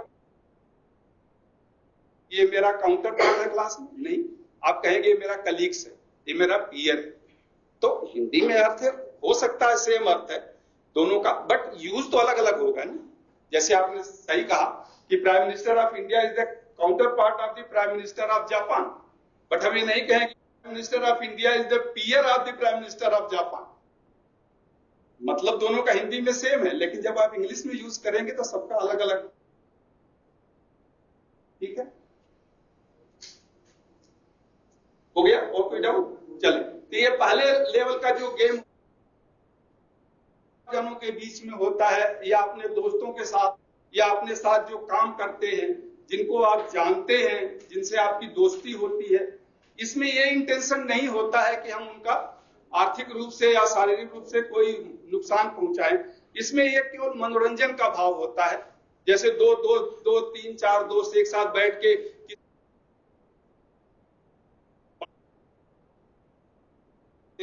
या उसका मजाक बनाने की कोशिश करें, या उसको कुछ ऐसा कहेंगे कि और लोग हंसेंगे तो उसे लगेगा। तो ये एक तरह का ये गेम होता है, जब सामाजिक स्तर पर जनरली सभी जगह हम भी किसी दोस्तों को टांटिंग कर देते हैं तो हमारा आशा नुकसान पहुंचाएं, बस टांट करते, और भाई कैसे हो, कैसा लग रहा है, आज बहुत अच्छे लग रहे हो, चलो आज कुछ खिला दो। तो इस तरह के जो होते हैं गेम कहे जाते हैं।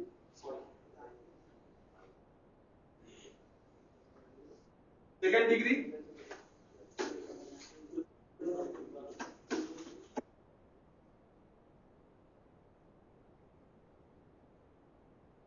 Degree of game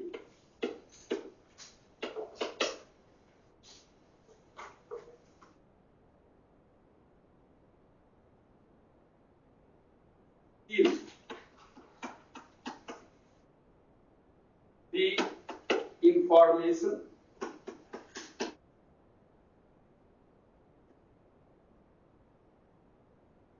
or facts so as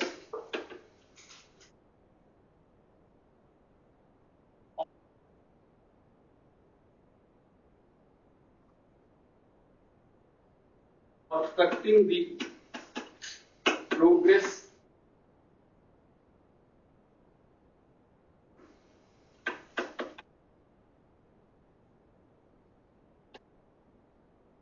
prospective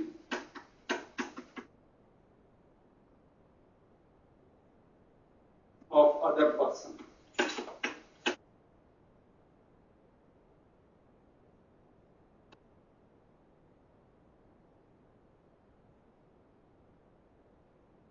Without physical hurting.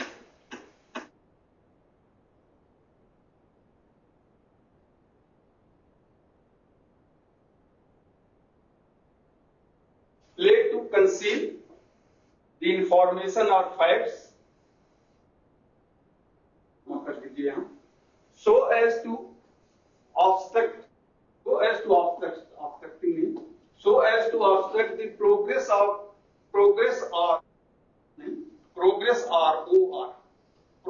or prospective of other person,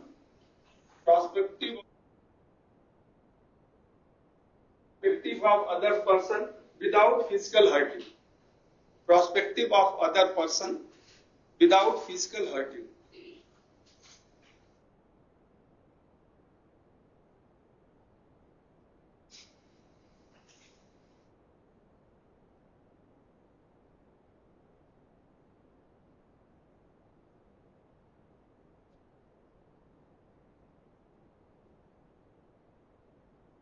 इसे आप हिंदी लिख लें।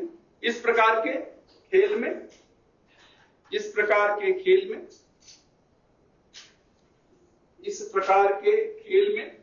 एक व्यक्ति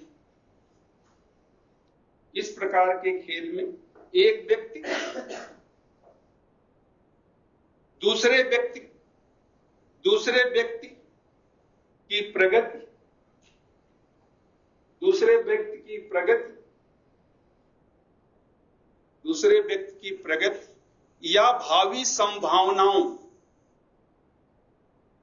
व्यक्ति की प्रगति या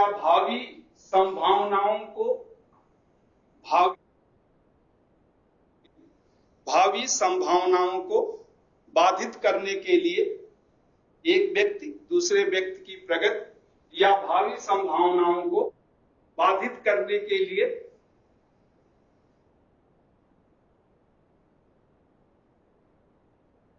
नुकसान या बिना शारीरिक क्षति पहुंचाए हुए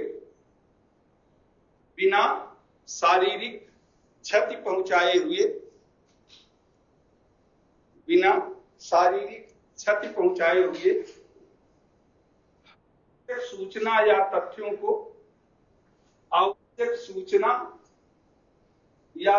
को छिपाता है। आवश्यक सूचना या तथ्यों को छिपाता है। लेवल का गेम होता है जहां कुछ न कुछ हम या तो किसी से जेलसी होती है या किसी की प्रगति को हम देखना नहीं चाहते कि भी होता है, जैसे किसी का प्रमोशन होने वाला है तो कोई आरटीआई डाल देगा या किसी का अगेंस्ट कुछ केस कर देंगे या कोई फैक्ट्स जो उसके पास है उसको आवश्यक है प्रगति के लिए या उसके भावी उसको छिपा देगा। इसमें कोई फिजिकल यानी शारीरिक रूप से कोई नुकसान नहीं होगा या एट प्रेजेंट आर्थिक नुकसान नहीं होगा, लेकिन बाद में जब उसे प्रमोशन होगा तब तो उस समय आर्थिक नुकसान होगा ही। तो किसी की प्रगति में हम बाधक बनते हैं। जैसे राजनीतिज्ञ होते कि कोई मंत्री न बन जाए तो कोई न कोई उसके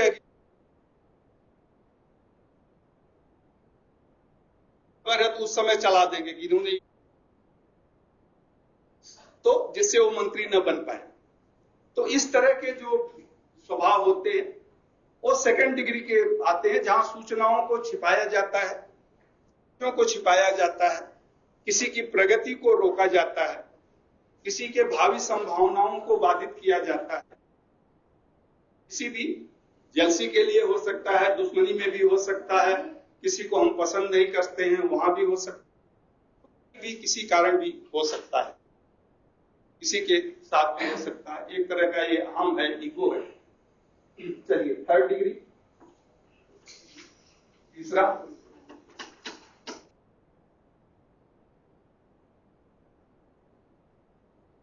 third degree of game. It is severe, S-E-V-E-R, severe nature of game. Severe nature of game where physical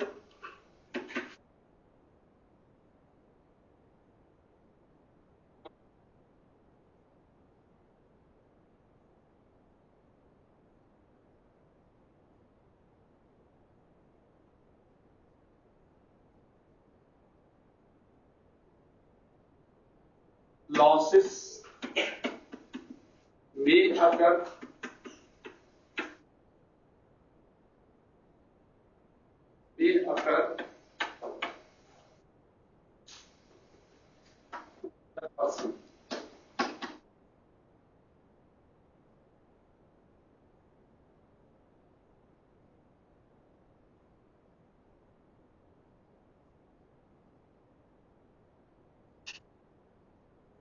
creates enmity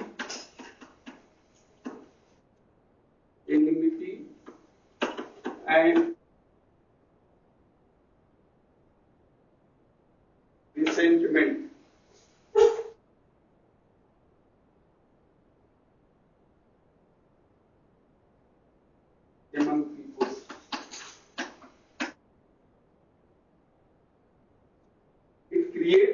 CREATE, C है ये।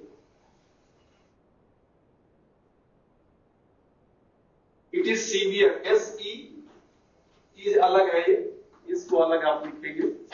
It is severe nature of game where physical and economic losses may occur to other person. It create enmity, it creates, S हो जाएगा, it creates enmity, ENMITY and resentment among peoples. It creates enmity and resentments among the people. ठीक है, इसकी हिंदी आप लिख ले।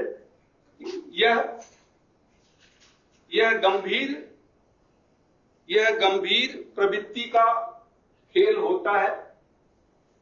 यह गंभीर प्रवृत्ति का खेल होता है जिसमें दूसरे व्यक्ति को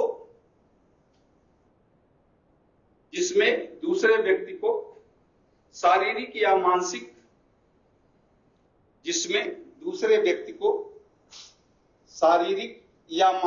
नुकसान भी होता है। जिसमें दूसरे व्यक्ति को शारीरिक या मानसिक नुकसान भी होता है।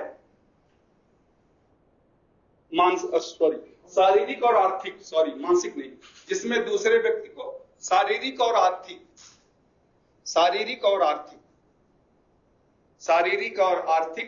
नुकसान भी होता है। शारीरिक के साथ मानसिक जुड़ा रहता है। शारीरिक और आर्थिक नुकसान भी होता है। इस खेल में, आगे आप लिख लें, इस खेल में दुश्मनी और कलह उत्पन्न होती है। इस खेल में दुश्मनी और कलह उत्पन्न होती है। जनरली जानते हैं लोग, अपने फायदे के लिए दूसरे का नुकसान भी हो जाए, केसेस होते हैं, झगड़े होते हैं, मारपीट होती है कुछ। इस खेल में दुश्मनी और कलह ये हम जानते हैं, इसकी जगह बताने की जरूरत नहीं है। हो गया। ये 4 तरह के गेम होते हैं। अब थोड़ा नहीं, लाइफ स्क्रिप्ट जो मैंने बताया था आपको, लाइफ स्क्रिप्ट के आधार पर टीचिंग में कैसे उसका उपयोग होता है, उसे हम कहते हैं डिस्क्रिप्टिव मॉडल।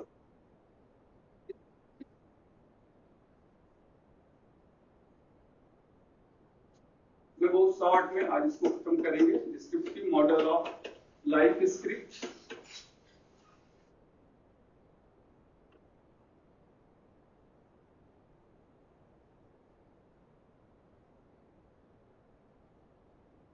यानी जीवन कथानक का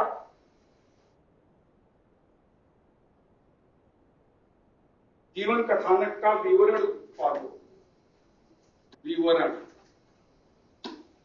डिस्क्रिप्टिव, विवरण युक्त प्रारूप मॉडल। जीवन कथानक का विवरण युक्त प्रारूप, यानी टीचिंग में इसका कैसे हम उपयोग करते हैं, थोड़ा सा वो हम देखेंगे। तो इसके अनुसार, लाइफ स्क्रिप्ट के अनुसार, जो मैंने पेरेंट्स, चाइल्ड और एडल्ट ईगो आपको बताया है, जीवन कथानक का विवरण युक्त प्रारूप, एक तो पॉजिटिव और दूसरा निगेटिव।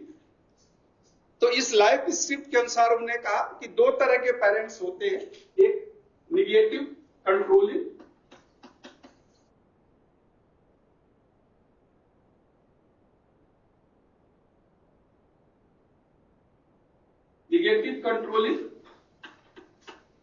और दूसरे होते हैं negative nursing.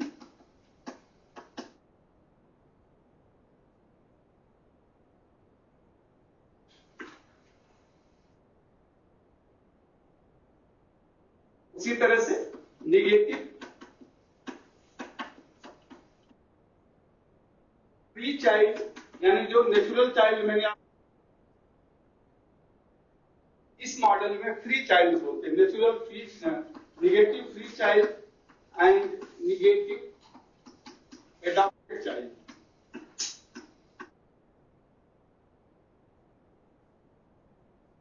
Negative adapted child. और इसके बाद है काउंटिंग मोड।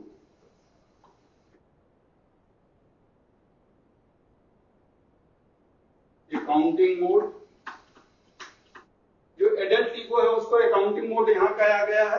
और इसी को आप अपोजिट कर दें, निगेटिव फ्री चाइल्ड के बाद हो जाएगा positive controlling parent, positive controlling parent.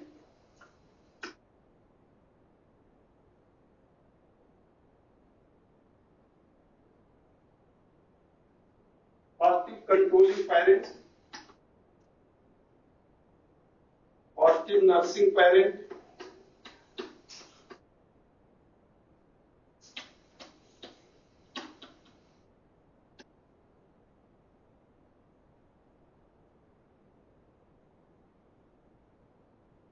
positive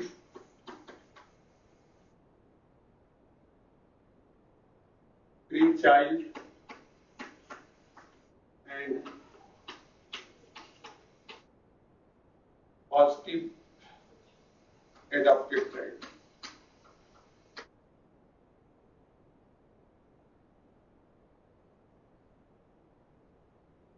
teaching में इन्होंने इस जो पेरेंट ईगो, चाइल्ड ईगो और एडल्ट ईगो जो हमने बताया था, इसको इन्होंने 9 पार्ट्स में बांट दिया है।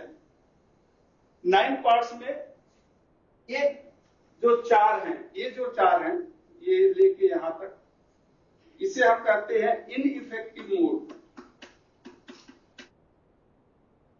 Ineffective mode. और ये जो 4 है ये इफेक्टिव मोड है।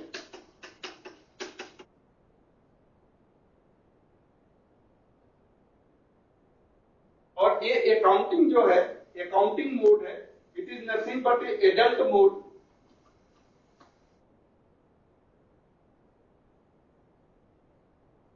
और ये टीचर का रोल होगा। इन द टीचिंग में जो टीचर का रोल होता है,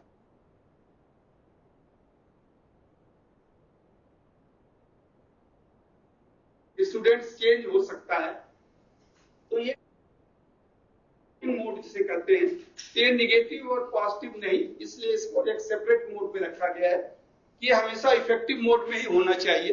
यानी क्या है, आज की परिस्थितियों के अनुसार उसे कार्य करें।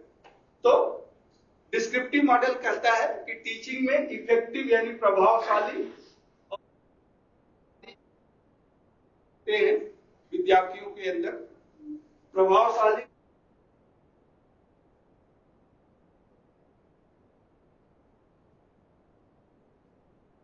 नियंत्रक पितृभाव या पैतृक भाव जिसे कह सकते हैं, सकारात्मक पितृभाव, सकारात्मक नियंत्रक पितृभाव, सकारात्मक पोषक पितृभाव, पॉजिटिव फ्री चाइल्ड यानी सकारात्मक मुक्त बचपन भाव, सकारात्मक दत्तक बचपन भाव। फ्री का मतलब मुक्त हो गया, नर्सिंग का मतलब जो पोषक हो, पोषण दे, कंट्रोल नियंत्रण में रखे। यहाँ पास ये चारों पॉजिटिव है, ये चारों निगेटिव। और ये कंप्यूटिंग जो है एडल्ट मोड है, कैरेक्टरिस्टिक्स वही है जो पहले बताया था, उसमें कुछ नहीं है।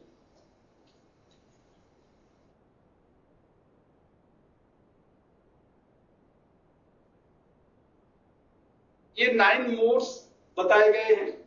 पॉजिटिव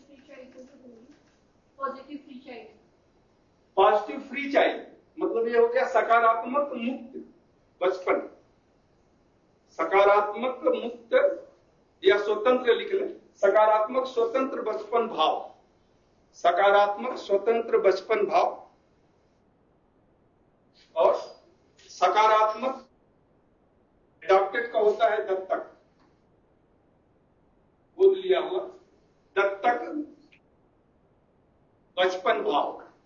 अब इसको निगेटिव कर दे, नकारात्मक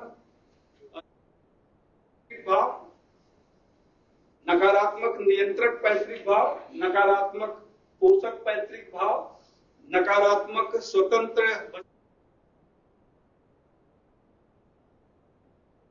और अकाउंटिंग यानी आज जो वर्तमान अवस्था अकाउंटिंग होता है वो करना, कैलकुलेशन करना, जोड़ घटाना जो होता है, जो विवरण पूरा डाटा रखते हैं अकाउंटिंग करने, जो रोकड़ का डाटा रखते हैं उन्हें अकाउंटिंग कहते हैं। बट यहाँ अकाउंटिंग का अर्थ है कि जो चीजों के देख के कार्य करे, तो शिक्षक यहाँ पर एडल्ट ईगो के मोड में रहेगा। हो गया, लिख लिया आपने? इसमें मैं दिखाऊंगा नहीं, इतना कुछ नहीं, बट एक डिस्क्रिप्टिव लाइफ स्क्रिप्ट जो कथानक है उसी से ही होता है। यानी जो निगेटिव कंट्रोलिंग पेरेंट्स होते हैं, यू आर नॉट ओके का भाव उनको होता है, मैं सही हूं और सब गलत है, मैं जो कह दूं वो मान लो, जैसा मैं कहूं वैसा करो। ये negative controlling, I am correct, you are not correct, जो अभी आपने लाइफ स्क्रिप्ट में देखा था, वो वाला भाव इनका होता है। अच्छा, दूसरा होता है ये वाला जो भाव है, ये भी निगेटिव, यानी दोनों तरह का इसमें होता है। Outward parent and inward parent दोनों इसमें होता है कि वो आपको डांटेगा भी, सलाह भी देगा, सपोर्ट भी करेगा, और साथ में अगर गलती करोगे तो पनिशमेंट भी देगा। तो इसलिए इसे निगेटिव पेरेंट्स कहा गया है कि निगेटिव पोषक पेरेंट्स, निगेटिव पोषक पैतृत्व भाव, यानी दोनों का कॉम्बिनेशन होता है। उसी तरह से टीचर के अंदर भी दोनों हो, कि जहां कुछ बहुत ही एक दो, अभी हम आएंगे जब मोटिवेशन में, तो वहां है टीचिंग में ये होता है कि एक दो बार अगर विद्यार्थी गलती करे तो उस पर ध्यान नहीं देना चाहिए, लेकिन जब वो ज्यादा बढ़ जाए तो उसे कंट्रोल करना भी शिक्षक का कार्य होता है। उन्हें समझाएं पहले, फिर कंट्रोल करें, जैसे भी है नियम उसको कंट्रोल करें। तो वो होता है negative nursing. Negative free child, ये भी मैंने आपको बताया कि I am okay, you are not okay, यानी बचपन से ये भाव पैदा हो जाता है कि मैं ही सुपीरियर हूं और दूसरा कुछ नहीं है, दूसरा कोई नहीं। वो वाला भाव विद्यार्थियों में होता है। नहीं, एक विद्यार्थी में इन चारों में से कोई भाव हो सकता है, या इन चारों में से कोई भाव, आप में कौन सा भाव है वो आप देख ले।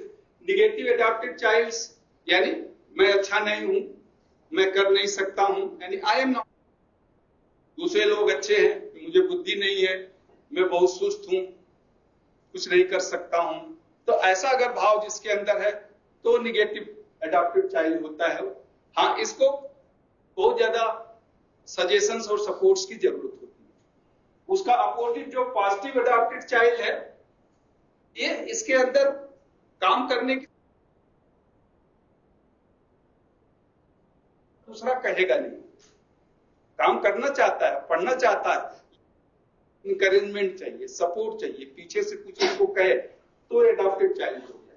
Positive free child, natural child, जैसा मैंने बताया था कि स्पॉन्टेनियस होता है, क्यूरियस होता है, कंस्ट्रक्टिव होता है, सेल्फ सेंटर्ड होता है। नेचुरल चाइल्ड की विशेषताएं आपको बताया है, दूसरे का हेल्प करता है और हमेशा एक विनोदी स्वभाव होगा, ह्यूमरस नेचर होगा, जोक्स गाता रहेगा, बट ही वांट अफेक्शंस, उसे अपनत्व या प्यार का भाव चाहिए। पॉजिटिव नर्सिंग पेरेंट्स मैंने बताया था कि जो सपोर्ट करे, हेल्प करे, एनकरेज करे, आपको आगे बढ़ने के लिए प्रेरित करे। पॉजिटिव कंट्रोलिंग है ये, मतलब लेकिन आपके प्रगति को नहीं रोकेगा, जहां जरूरत होगी वहीं रिस्ट्रिक्ट करेगा, गलत कामों के रोकेगा, लेकिन आपको आगे बढ़ने से नहीं रोकेगा। और एडल्ट मोड, अकाउंटिंग मोड, आज की परिस्थितियों के अनुसार काम करेगा। पीछे क्या हुआ, यानी बचपन में क्या होता रहा, उस पर ज्यादा ध्यान नहीं देके, यानी कल्पनाशीलता में इतना नहीं जाके, वर्तमान की परिस्थितियों में क्या और कैसे होता है उस पर ये ध्यान देते हैं। इसे हम कहते हैं डिस्क्रिप्टिव मॉडल। बट ये बात याद रखिए, ये चार हैं, ये लाइफ स्क्रिप्ट के अनुसार ही होता है। बता दें, टीचिंग और लर्निंग में, टीचिंग और लर्निंग में टीए का बहुत इंपॉर्टेंट है। टीए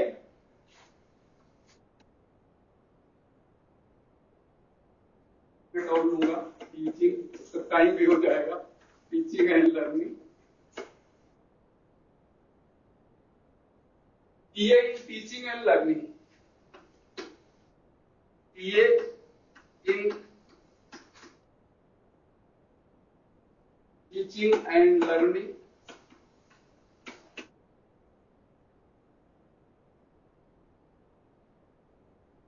ये in teaching and learning is initiated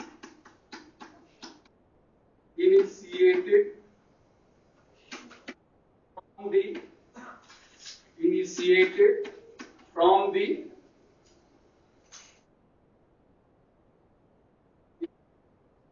action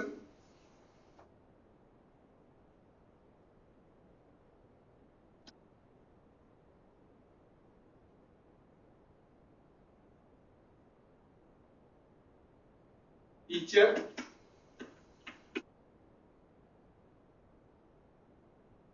students, teacher and student ego state।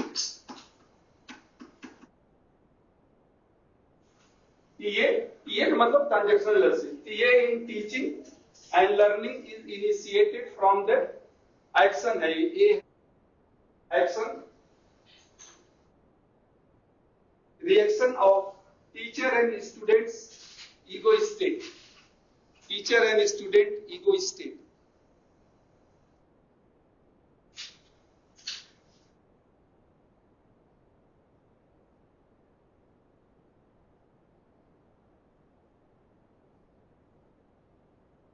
Hindi में इसका लिख लें, शिक्षण और सीखने में, शिक्षण और सीखने में, शिक्षण और सीखने में संवाद विवेचना,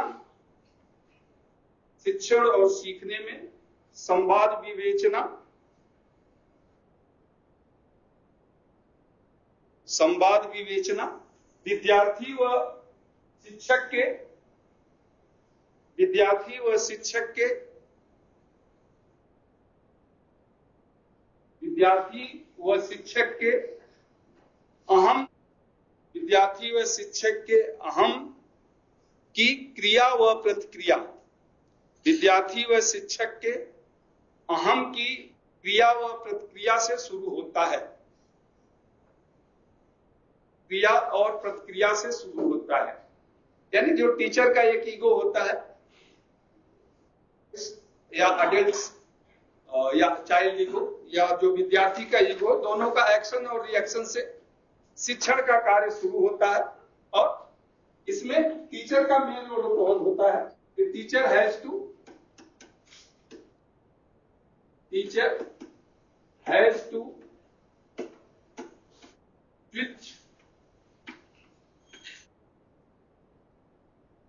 switch among the various ego to obtain effective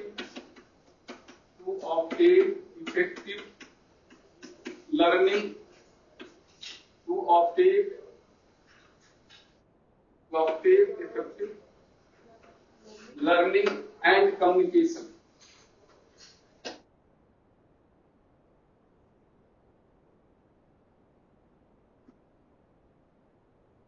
In effective learning and communication,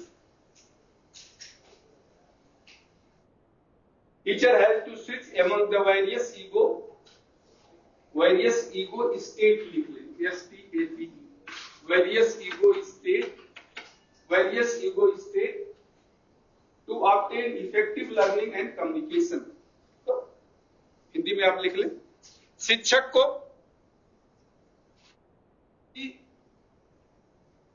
को अहम की सभी अवस्थाओं के बीच, शिक्षक को अहम की सभी अवस्थाओं के बीच इस प्रकार शिक्षण कार्य करना होता है। शिक्षक को अहम की सभी अवस्थाओं के बीच इस प्रकार शिक्षण कार्य करना होता है। इस प्रकार शिक्षण कार्य करना होता है जिससे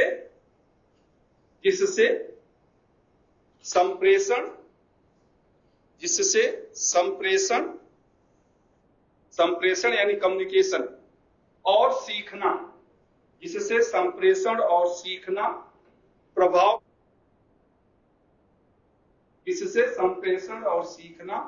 प्रभावकारी हो। ठीक है, तो टीचर को पता होना चाहिए कि ट्रेविस का ईगो स्टेट क्या है और उसका दोनों के बीच एक इंटरेक्शन होगा। अगर एक जो सीखने की प्रक्रिया वो बढ़ जाती है और जो कुछ भी संवाद होता है वो अच्छा होता है और समझ में आता है। ठीक है, तो ये हो गया आपका आज। कल हम शुरू करेंगे, पढ़ के आइएगा मोटिवेशन।